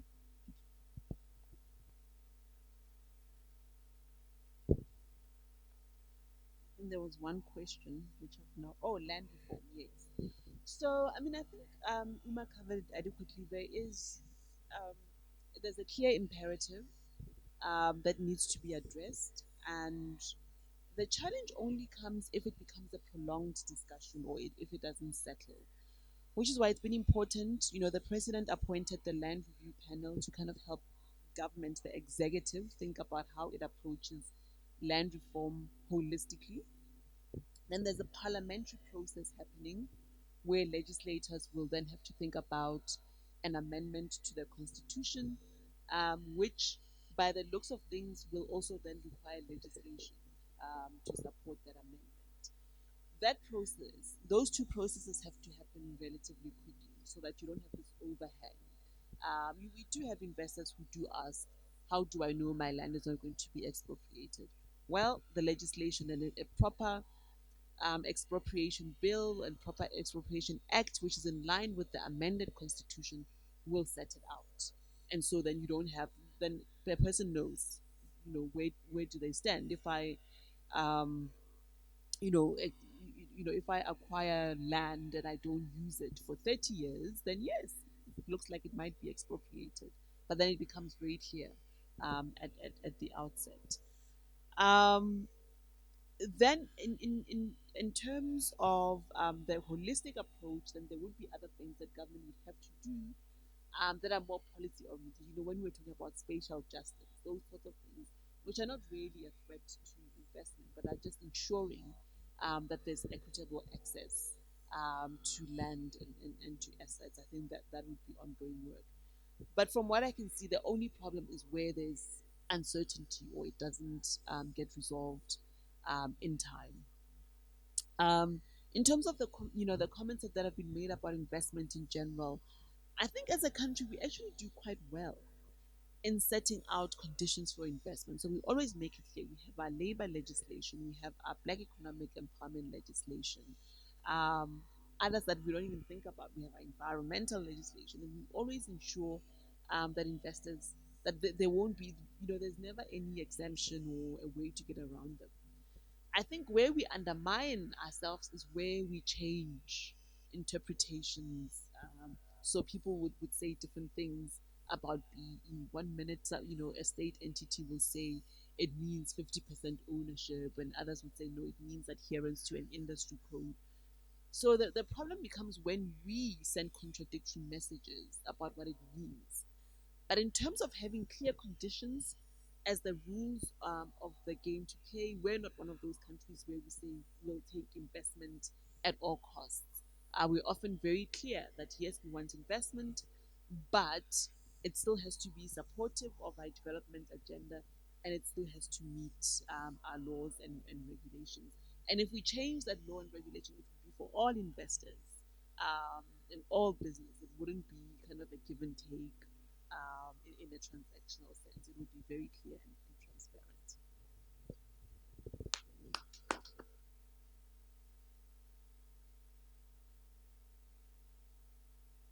Guys, thanks so much. I know you're all concerned about foreign investment. Our real challenge is actually with domestic, local investors. The local players are actually quite as important. But on that note, both our speakers have given us a very good entree into our following session, following lunch, on the nature of inequality in South Africa.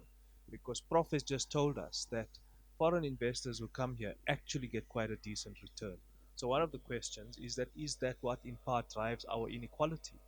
And do in South Africa the poor actually subsidize the rich, given the way in which we live and that our public economics are playing out? So join me again in thanking our two great panelists. It's a great and a rare privilege for us. I hope you appreciate, as we do at ASRI and through the WCCO, to have both the head of economics at the university and a presidential advisor to spend such a lot of time with us and give us so much of conceptually rich but practically rooted stuff, so much to think about. My head sore, not because they're terrible, but because of just the sheer richness of what they provided us. So thank you very much from all of us.